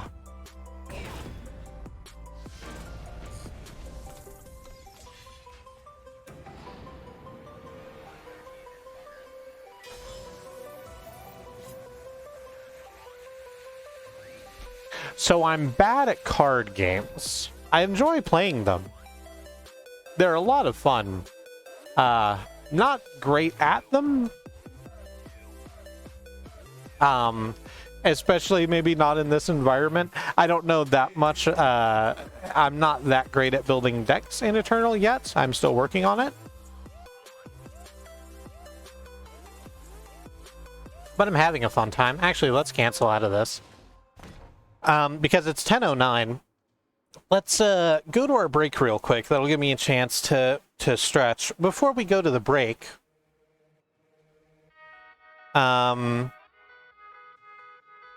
we want to take this opportunity to remind you that Black Lives Matter, that Indigenous lives and lands matter, and that the lives of people of color matter. Protests are ongoing in this country as and across the world as Black people fight for basic human rights and dignity. That shouldn't have to be the case.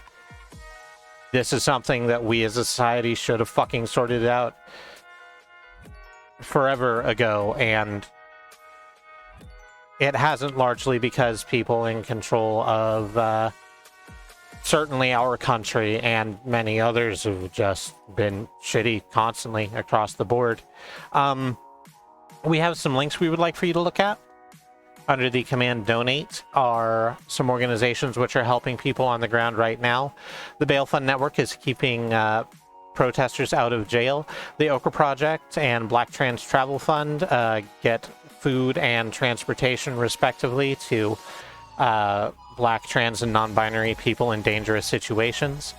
The Black Hills Legal Defense Fund are for the Lakota people, part of the Land Back movement, as they fight to reclaim their ancestral land, the Six Grandfathers, which is better known in America as Mount Rushmore, after it was stolen and renamed and had white dudes' faces blasted into it with dynamite. Underneath our action command are things you can do right now to be of help. Petitions you can sign, letters you can send to your lawmakers.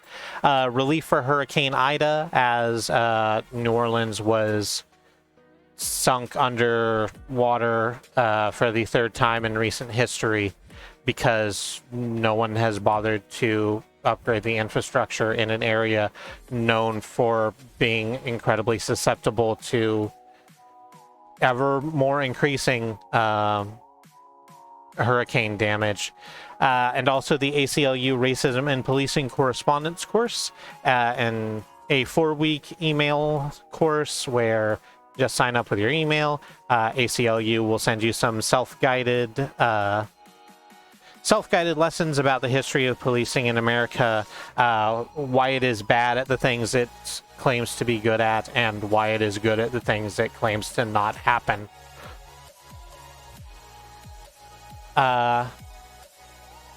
These are some starting blocks, and they're good ones, we think, but do your own research. There is so much stuff out there that you can be doing to help find something you can do to give your energy to the civil rights movement. This is everyone's responsibility and everyone's fight. And we must battle white supremacy wherever we find it, globally, locally, and within ourselves. We're going to go to the break now. Stand up, stretch. I know I'm going to. Get some water, take your meds, do whatever self-care is useful to you, and we will catch you back here in 3 to 5 minutes. Please join us then. I'm going to keep Nazi marks fuck off. I like that. It doesn't work for Eternal. It's just good. Hey, how you doing? I'm back. Oop. I just bumped my tablet. That's not good. It's fine. It just shifted a little bit. It just made a clattering noise. It had me nervous, but no, it's good. Let's, speaking of clattering, let's get, absolutely munted in this last fucking, round of Eternal Draft, and then I'll figure out something else to do.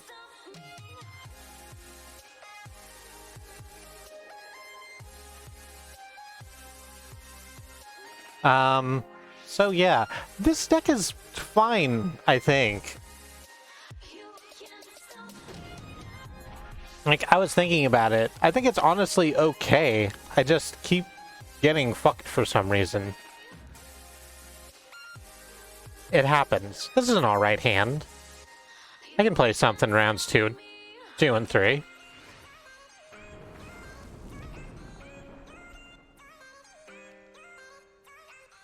You have a cool dragon thing. That's a cool dragon thing. It makes a roar when I click it.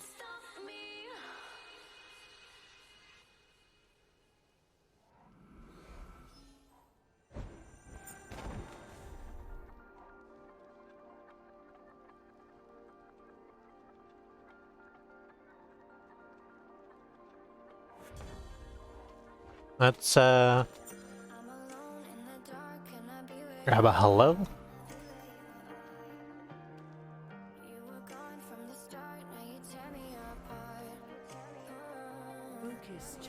Okay.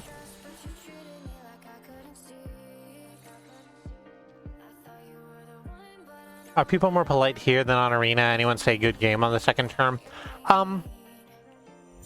My findings of that people have been generally more polite, but it's not like shitty people don't exist, right?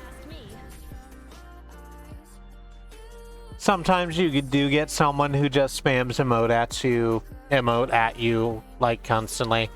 You can mute and report name, which is good because I've had a couple of names that were super not okay. I'm gonna play that and swing with my 1/1.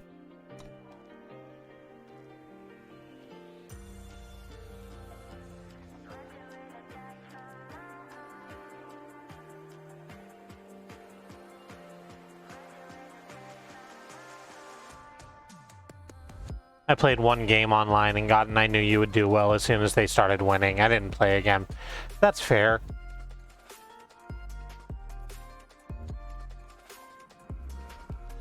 Like I said, it's not like it's a fucking online, it's a online trading card game. It's not like there's not going to be shitheads.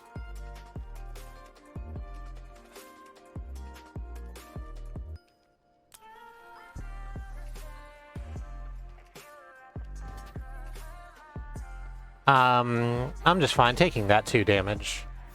Because I'm about to play some shit that's gonna send you straight to hell. Let's throw away this grenadine. I'm sorry, my good spiky friend, but it's in service of having a 4/4 flyer. You understand.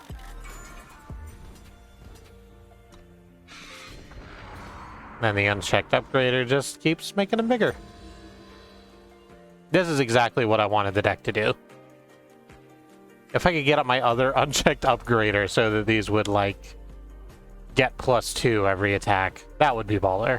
I think that's not what's happening.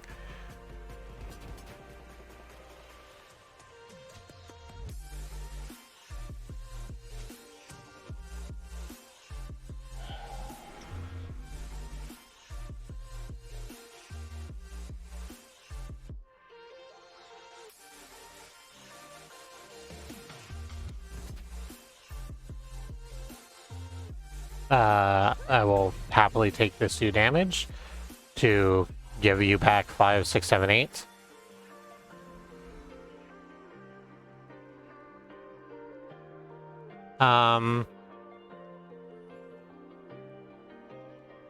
And why not play a 4/4 flyer into the deal?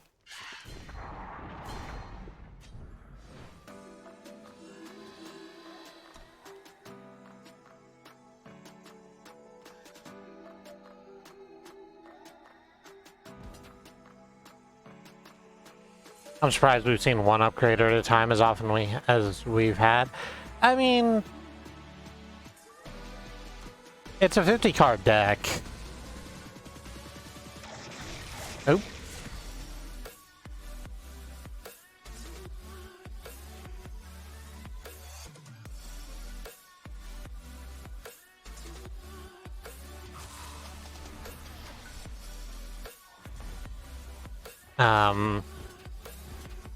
We'll swing with all these things.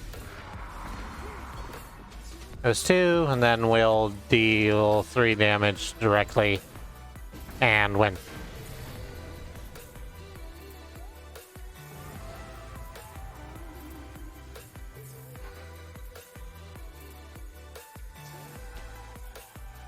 That went well.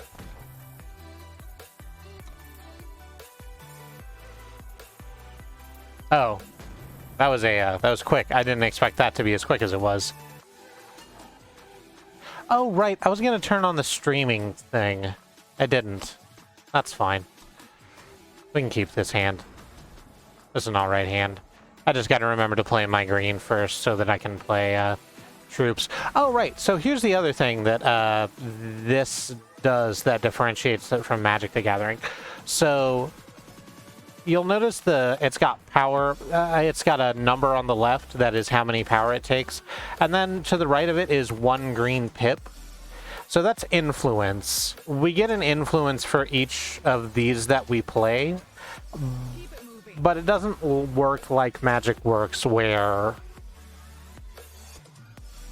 it's where it's like 2 generic and then 1 red, right? This just means that we need 1 power in our pool to play it, and as long as we have 1 influence, then we can play that card. We currently have 1 influence of each, so we could play this card, but not this card. Because this one needs to shadow influence. I think it's neat. I think it's a good way to sort of... You can still get mana fucked, but it's a lot... it's a way to keep mana fucking from being quite as bad as it sometimes can get.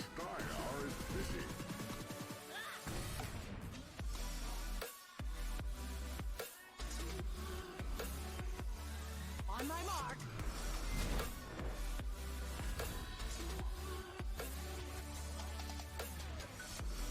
Hmm.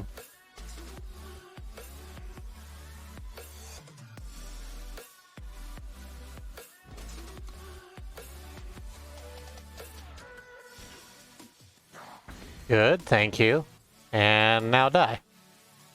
And now die?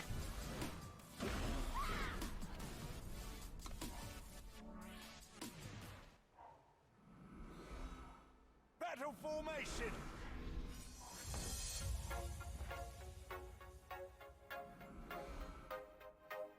Pay attention.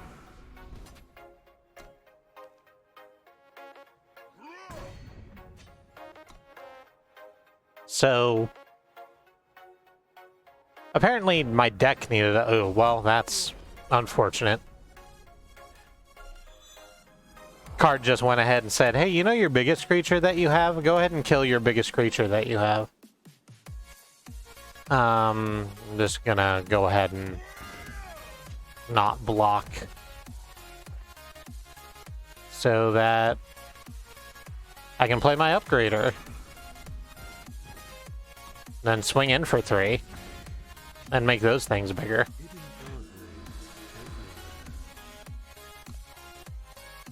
Let's let that get out of hand.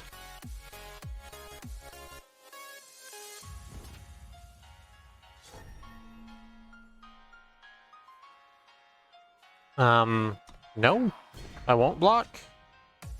What do you say about that? On the authority of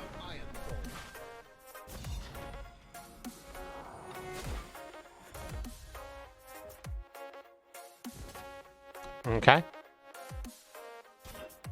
Swinging the thing. Good. I'm glad you're blocking. No, come on, block it. I want you to kill it. That makes Warrant Officer look better. Alright, fine. Take 3 damage then.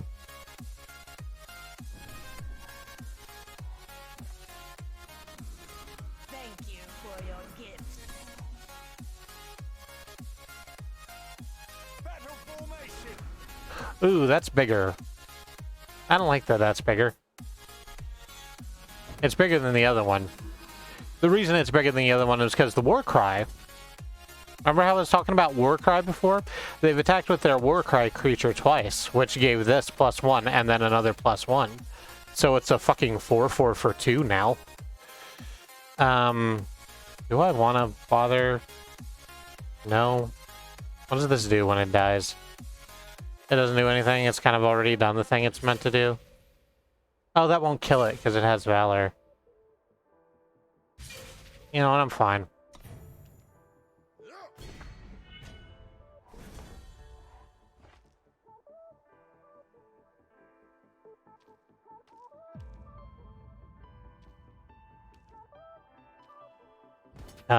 Let's swing in with a 3/1.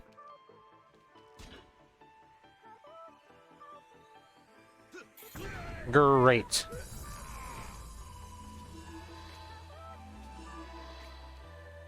And I play Warrant Officer to stun this 4/1, which means it doesn't untap when it comes around their turn for a couple turns. And now that's 6/3. Just like a druid up. You love to see it. Okay, that's a problem. This is a very big card. Oh no, all my good cards are about to die. Oh, why did you choose that one? That was a weird one to choose. Yeah.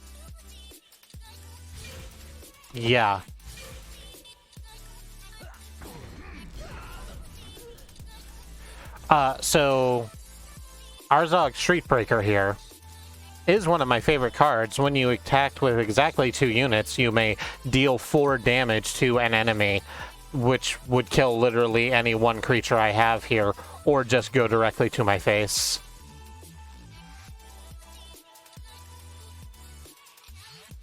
I'm just going to swing with everything. See how that goes. And then whatever they block with, I can give +4. Yeah, and rapid shot.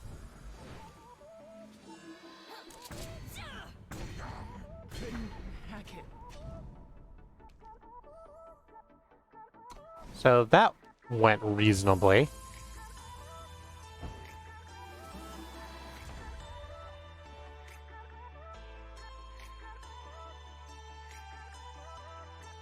An enemy unit of your choice can't block this turn. So yeah, let's just make that a thing that happens. And swing from the tables of my heart.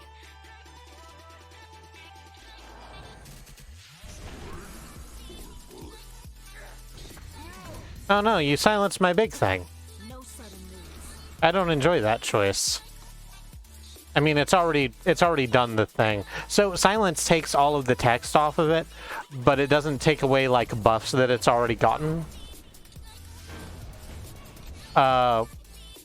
Which means it was still a 6/3. Like silencing didn't do a lot, but it put it back in my hand, and then they killed it outright. But apparently they thought that their back was up against the wall because they just quit. Ba ba ba ba ba ba ba ba.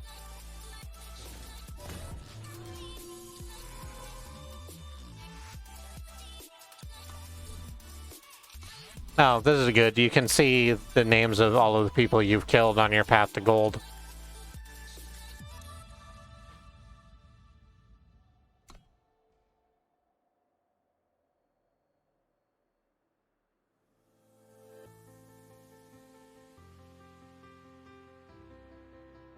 You know, time is the faction of learning and discovery. Knowledge is the key to true power. So let me drop some knowledge on you about Ponzu chips. We got these chips. When we go to Aldi, they often have these specialty chips. They're like Journey to X, like Journey to Thailand, and they're like curry flavor or whatever. They had a couple of Journey to Japan flavors the last time we went in. And the first one was wasabi, and it didn't really taste like wasabi. It tasted like nothing. It wasn't even really hot, and I'm a heat coward, as is well documented. Go check our YouTube. But they didn't taste like anything. They were just fucking some potato chips. The other one was Ponzu ginger. Oh, that didn't take 3 minutes. Hey, we ended up buying a giraffe. We did. And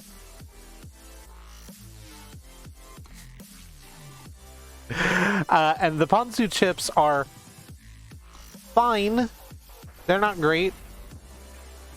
They're perfectly edible, but they're not, I wouldn't call them a journey to anywhere. This has been a chip review. Hello, giraffe. Please don't murder us. Well, if the giraffe murders us, then we probably deserved it, right? What the fuck does Cloaked Guide do? It's got flying. Your units with stealth cost 1 less to play. That sounds like a very good card. It's also very shiny. I wonder if they took it just because it was shiny. I'm certain I would have. The chips are a Ponzu scheme. What do you mean they should put psychedelics into the chips? Oh, so they would be a trip and a chip. I think I do whatever you want.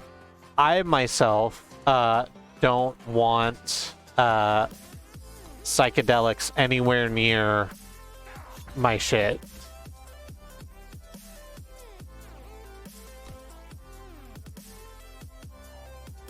And I certainly don't want them in a chip.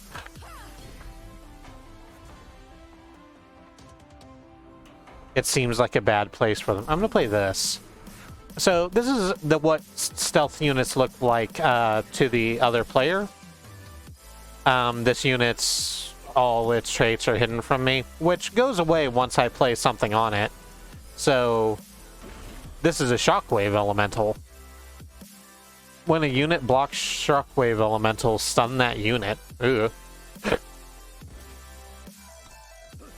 Oh, good thing it can't block good old Glen Pathcutter. LSD is good for migraine in low doses. It's just illegal because variety of question marks.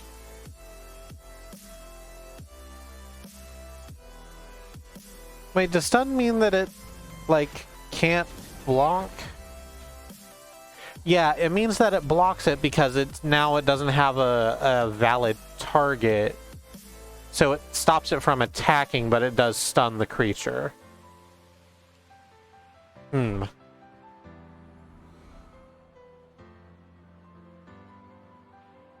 I don't like that. Oh, I know that one. LSD is legal because Nixon hated hippies. You're right. And you should say it. Let's throw out Glen Pathcutter. He does cut a path through the Glen, as you can see in his card art. He's really using that big, cool elven sword to chop down a lot of shit. Didn't block with your creature, hey? Advance.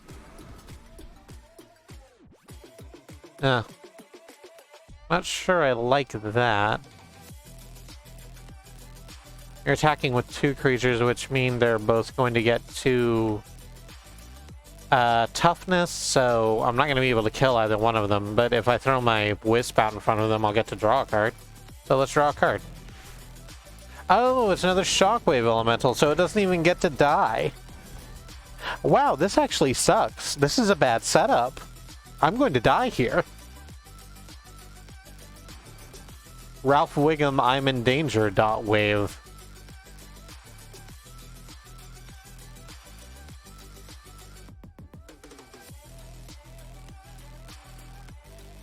Demon Durg is spectating. Oh, no, I don't want to... I don't want that. Whatever that was, I didn't want it, it turns out.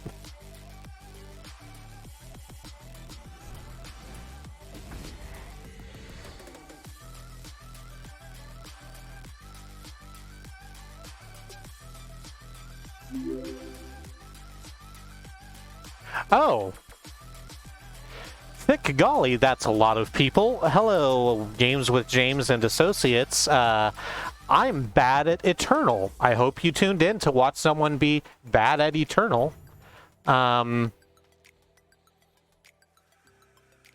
Let's just get that thing murdered. No? Willing to take the 2 damage on that? That's fine.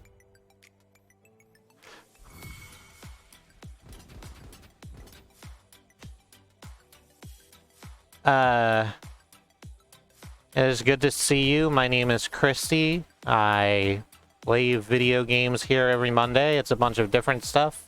Chose Eternal today, just because I didn't have anything else I really wanted to play.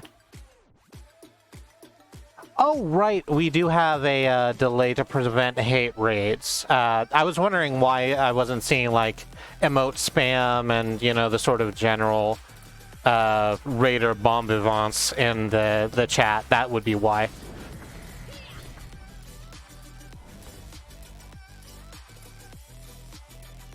I guess I have to play Minister of Abeyance, huh? I don't want to. I wanted to hold on to it so I could get Inspire Obedience off it, but the powers just isn't showing up.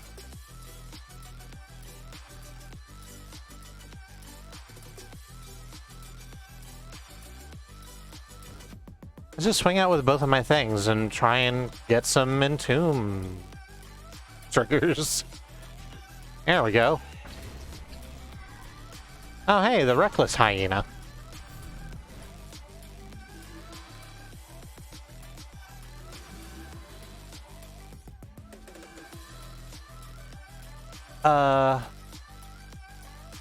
You know what? Let's just go ahead and use that to kill you. Let's say fuck your +2 toughness a turn.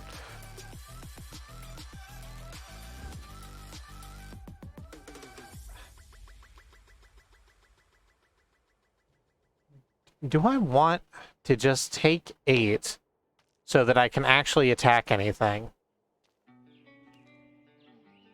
I don't think it makes a difference. I think I'm kind of just dead on board.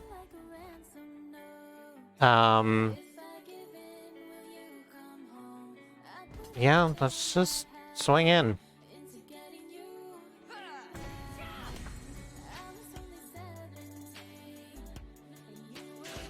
The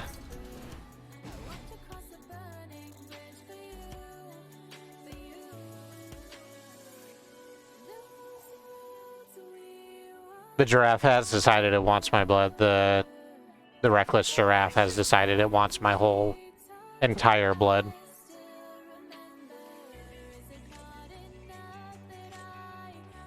The reckless Grenadin goes in a reckless Shirley Temple. It was a reckless hyena, but I like the joke. Mostly because I don't know what the fuck else you do with Grenadine. I know you're supposed to use it for stuff, but I don't know what that stuff is, and never have, and never will.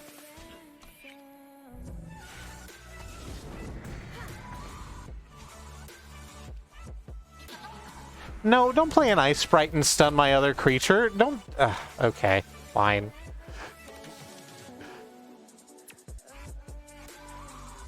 I feel like no matter what I play, it does... Like, I think I'm just boned on this. I'll play Mod Ready to Drone, get something else in the air? A nice sprite? No, it is an ice sprite. And it freezes my creature. As long as it exists. I have to kill it so that I can use my fucking, bear soldier. I very much want to use my bear soldier. It's the thickest hitter I have.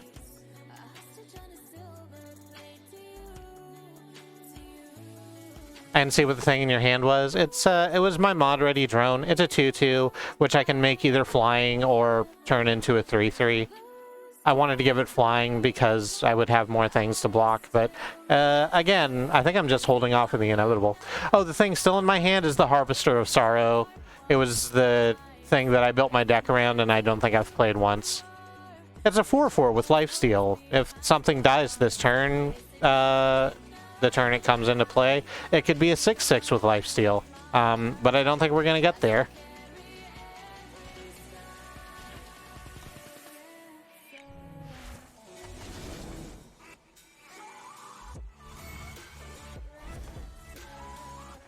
That is what Tribute does. I haven't been great at explaining what all the things do, because I have just kind of been trying to survive. I've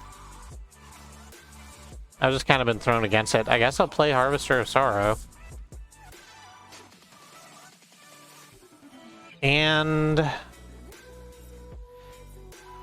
yeah, if they swing with everything, I think I just don't have enough defenders. We'll see what happens, I guess. The Harvester of Sorrow seals men's souls and makes them his slaves. Perhaps the same could be said of all religions. We have a command for that, but I forget what it is. I definitely made a command that's just bang something, and then it's perhaps the same could be said of all religions.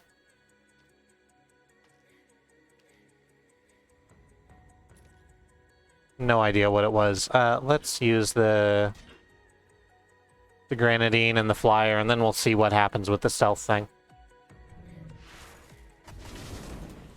Ah, you're a 5/4. Well, I bought myself exactly one more turn. I can imagine Necklace Giraffe on their side of the internet just screaming, "Why don't you die?"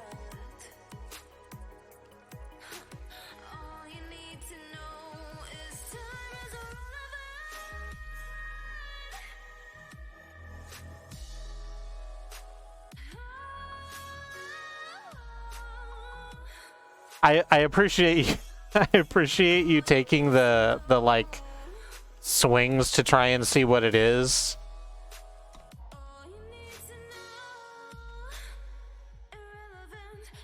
It might just be Bang God. I probably wouldn't have made a command that was Bang God. That doesn't sound like me.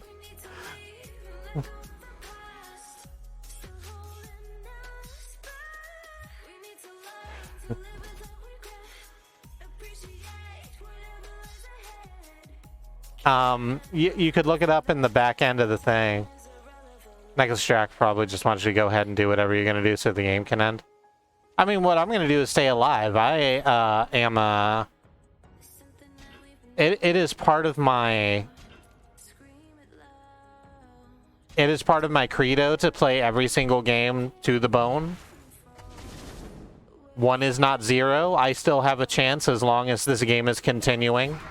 This very next card I pull could be the answer. Okay, it's unchecked upgrader. That's not the answer. I'm gonna play it. If it's stunned, it still does the thing it's meant to do, right? Yeah.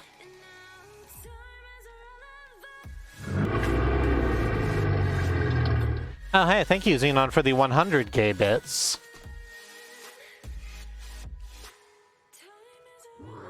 Where are we at on our bit goal? Yeah, we're almost there.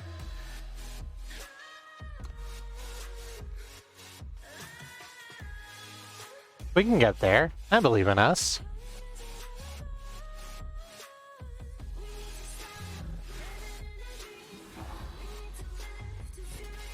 Gay raccoon bits. Right. Sorry, read the thing again. Thank you, Freya. Oh, speaking of raccoons, see, this is what I'm talking about the robot designs. That's just a really cool robot raccoon. Yeah, I'm just dead. Good game. I'll make what blocks I can, but this is the part where they kill me.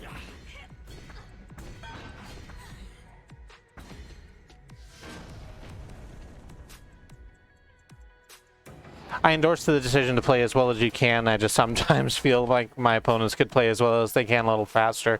Well, part of it is that I'm busy trying to talk to y'all and explain my whole shit, right?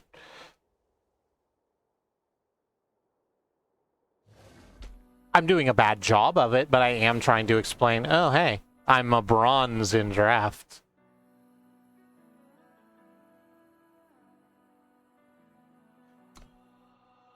Very Wheatley voice. This is the part where I kill you. Well, this is the part where he kills us. Well, this is the part where I kill you.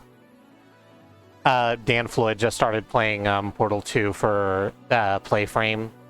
He just started doing a Portal 2 Let's Play on Playframe. And I'm very excited because it means that I get to watch all of the Portal cutscenes again without actually having to play Portal, which is a good puzzle game, but I've already beaten the puzzle game, and that's not fun gameplay for me anymore. Let's crack our fucking packs, I guess. We did do well enough to get some prizes. Oh, hey. Xenon has thrown 3 subs into the thing. Thank you, Freya. Thank you for those 3 subs. I got one myself.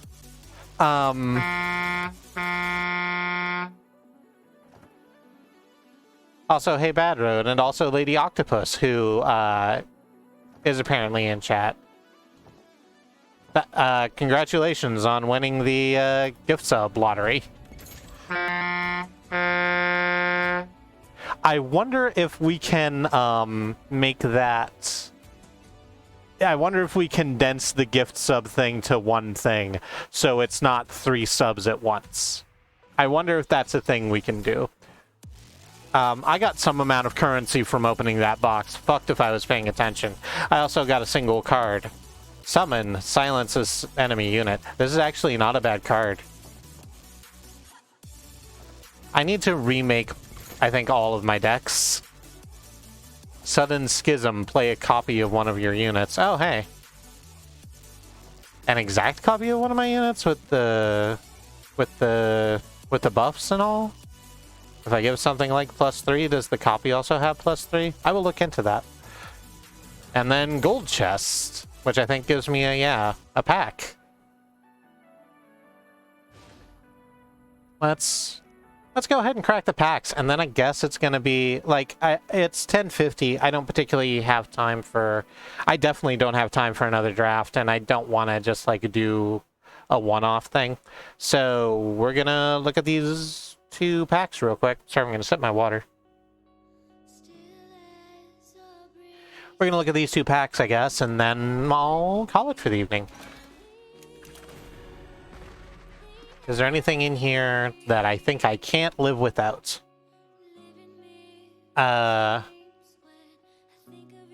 Deal 2 damage to an enemy. It has deadly if you have fucking 6 influence. That seems like a big ask, but it costs 4, so I don't know, maybe. And it has revenge, so when you use it, it goes back into the top 10 cards in your deck. Fire Etchings, draw a fire sigil from your deck. If you have 4 influence, you may exhaust a fire unit to swap a card from your hand with a card in your market. I haven't fucked with the market a lot. It's like a sideboard, except you can actively pull shit from it when you're in the middle of a game if you have cards like this. That's maybe something I should look into to help increase my understanding of Eternal. Of course, I'm gonna save the rare for last. What do you think I'm doing? You think I was born yesterday? 5/3 Battery Mage. +1 maximum power as long as it's out. Whenever I gain an influence, it also gives me +1 maximum power. So, like, every time I play a power card, I'm gaining +2 power.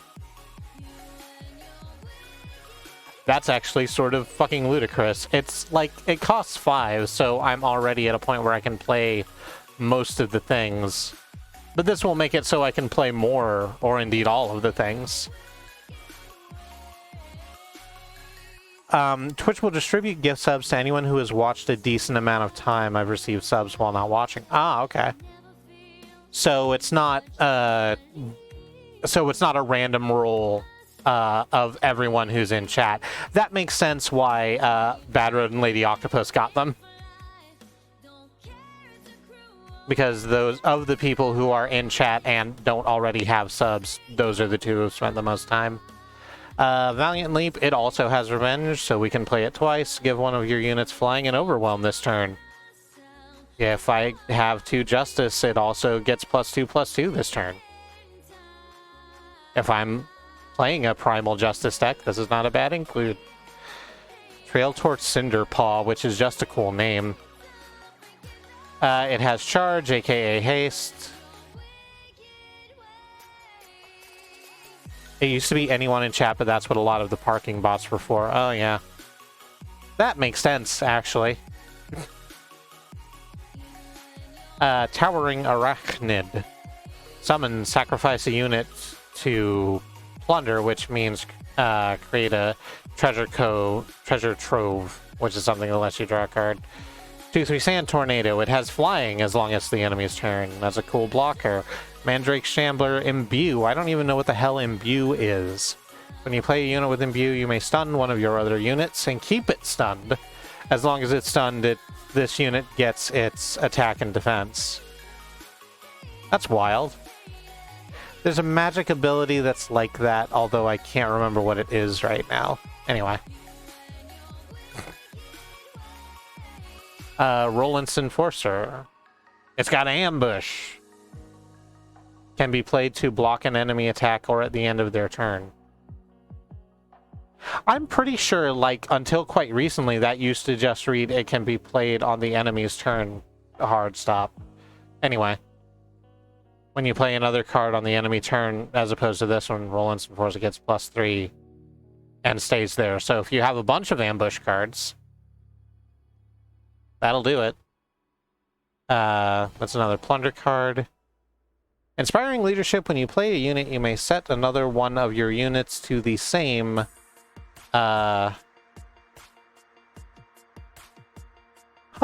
When you play a unit, you may set another one of your units to the same attack and toughness. So, like, I have a 1/1... I have that 1/1 lifesteal bat out there. And I play, like, a 5/6 sandworm. That means I can change the 1/1 lifesteal to a 5/6 lifesteal with flying. That sounds quite good. I need to think about this card later. Alright, what's in the other one? What's inside the box? Moonlit Gargoyle. Summon creates Nightfall. Oh, right. We didn't see any Nightfall. There's a thing that makes it night on the battlefield. If it's night, Moonlit Gargoyle has flying. Also, when it's night, you draw 2 cards instead of 1, but take 1 damage at the start of every turn. And Nightfall only lasts for 1 complete round. It's a weird mechanic. It's very niche. I don't know if it's, I don't know how I feel about it, honestly. What's the Moonlit Gargoyle's name? I don't know. The Mighty River. Does it have a name? Oh, Hudson? Yeah, I guess it's Hudson then. Oh, no, I like Mox's. It's Sonata. That's a good gargoyle name. Also because it's Moonlit. Also like Moonlight Sonata. It's a good piece. Dusk Walker. Another Nightfall. +2 maximum power at night. Unseen Agent. Unblockable. Creates Nightfall when it is summoned. That's just a glider. Here's a really shiny Gila monster. You may discard a card to make Nightfall. Just constantly?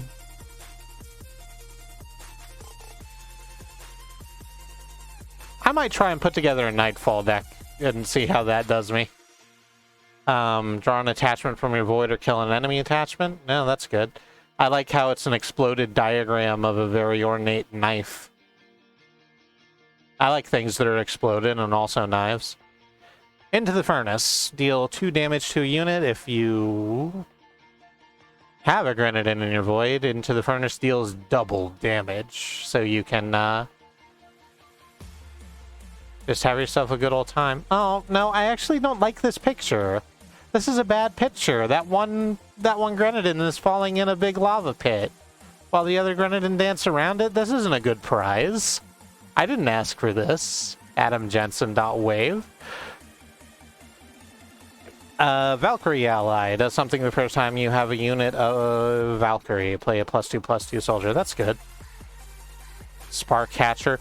Look at this. Look at this wonderful child. Look how excited it is to be out of its shell. Like the Ninja Turtles. When it dies, you get to play a 1/1. This thing has Nightfall and gives units +1/+1. What's this? Devastating Setback.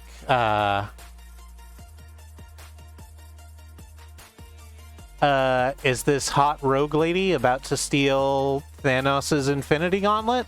No, because it doesn't have gems on it. Is she about to feel Doomfist? No. Probably not. Did that oven just climb out of a larger oven? Listen, yes, that's where ovens come from. They come from slightly larger ovens. It's ovens all the way up.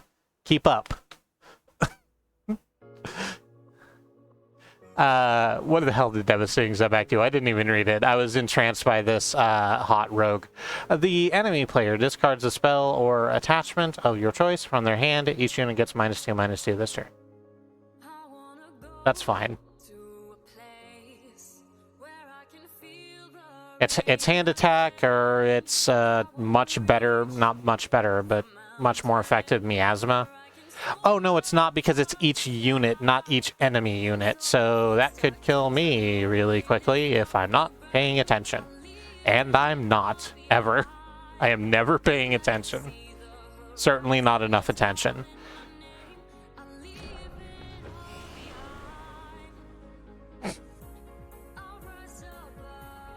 See, Bad Road's giving us the real questions. You of in the cold oven, and out of in the cold oven, and out of in the cold oven.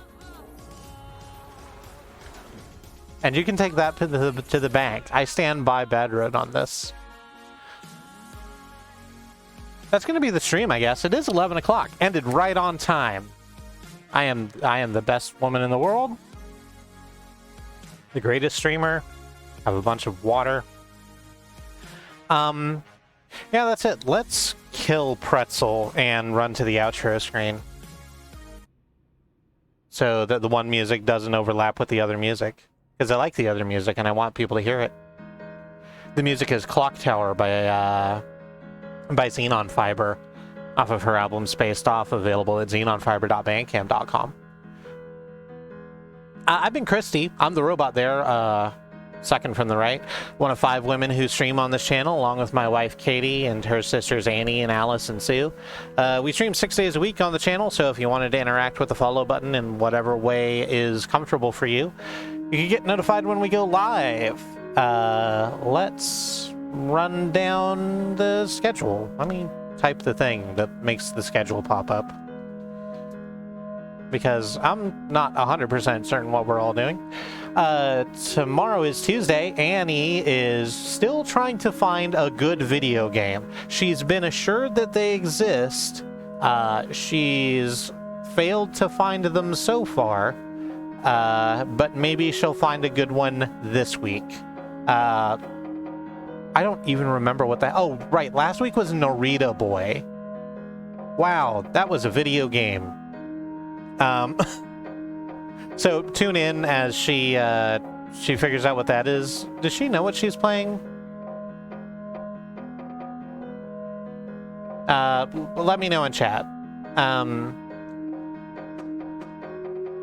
Don't think so. Okay, so that's Tuesday. Wednesday is going to... Wednesday before our stream on Bad Road's channel, twitch.tv/badroad, he will be continuing Soul Reaver 2, which he started last week.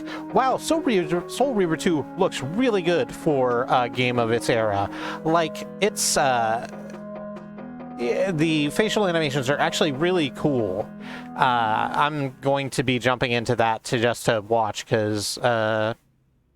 Bad Road really likes the Legacy of Kain series. This looks like a good game. And then at our usual time, which is 8:30 p.m. Central U.S. time, Zoo will be playing more Dark Souls. What the hell did she do last week? I'm trying to remember. Oh, right, Anne Orlando. She was supposed to go through Anne Orlando last week and instead decided to go through the Painted World of Ariandel. Arameus, right, not Ariandel. Ariandel's Dark Souls 3. So she should be doing on Orlando this week. So watch some of the most frustrating encounters in the game. And Ornstein and Smaug. Everyone loves Ornstein and Smaug. They're terrific athletes.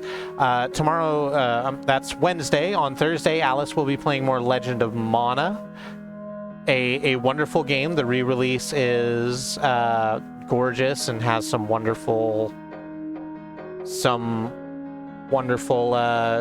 like step ups to the visuals. Please come and watch Lil Cactus write in their diary. That's really the best part of the whole game. On Friday, Katie will be continuing with Silent Hill 4: The Room. As she gets nearer to the end of that, it's a very scary game. It's a very effective horror game. If you like very effective horror games, come watch Katie play Silent Hill 4. Saturday, we don't stream, but over on twitch.tv/xenonfiber, someone will be continuing the Earthbound series and fighting the 3 moles. No, the 5 moles, but they're all number 3. That makes sense. Sunday is our wildcard stream. We don't know what we're going to be doing. We'll figure it out. And then next Monday, before our stream time, Andy on twitch.tv/Andemonium will be playing Kena Bridge of Spirits, be starting that. It will be the first stream of that. I don't really know what that is. I think it's a Metroidvania. I will be excited to find out. And then after that, at our usual time, I will be probably starting the new thing. I'm gonna be playing. Oh God, what is it called? I can't tell because no, go away, Eternal. Quit making sounds. I want to see what the game is called. It's on my desktop, so I have to close you. I'll be playing Raji, an Ancient Epic. I believe it is pronounced Raji, R-A-J-I. It's a platformer action game set in ancient India, which is thought of quite highly by people who've played it. I hadn't heard about it until it like just kind of showed up in my Steam queue one day, and I was like, yeah, that looks good. So I grabbed it. We're gonna try that and see how it goes. So that's the schedule. I mentioned most of our stream team during that, but if you want to follow some other cool people, there's everyone at everyone on the truck community. There is Andemonium, Xenon Fiber, Bad Road, Riz Plays Games, all great streamers worthy of your time and attention. I'm stretching my back. And if you want to see more of us, we have a YouTube at youtube.truck.community, where our VODs go back for years. We've played all sorts of stuff. I'm sure there's something there you will enjoy binging. And is that everything? I think I've said all the things. I'm gonna go sleep.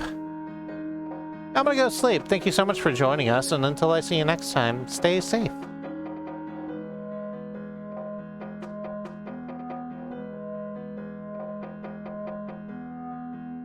No, I didn't hit stop streaming. I hit start recording. Hang on. This one says stop streaming.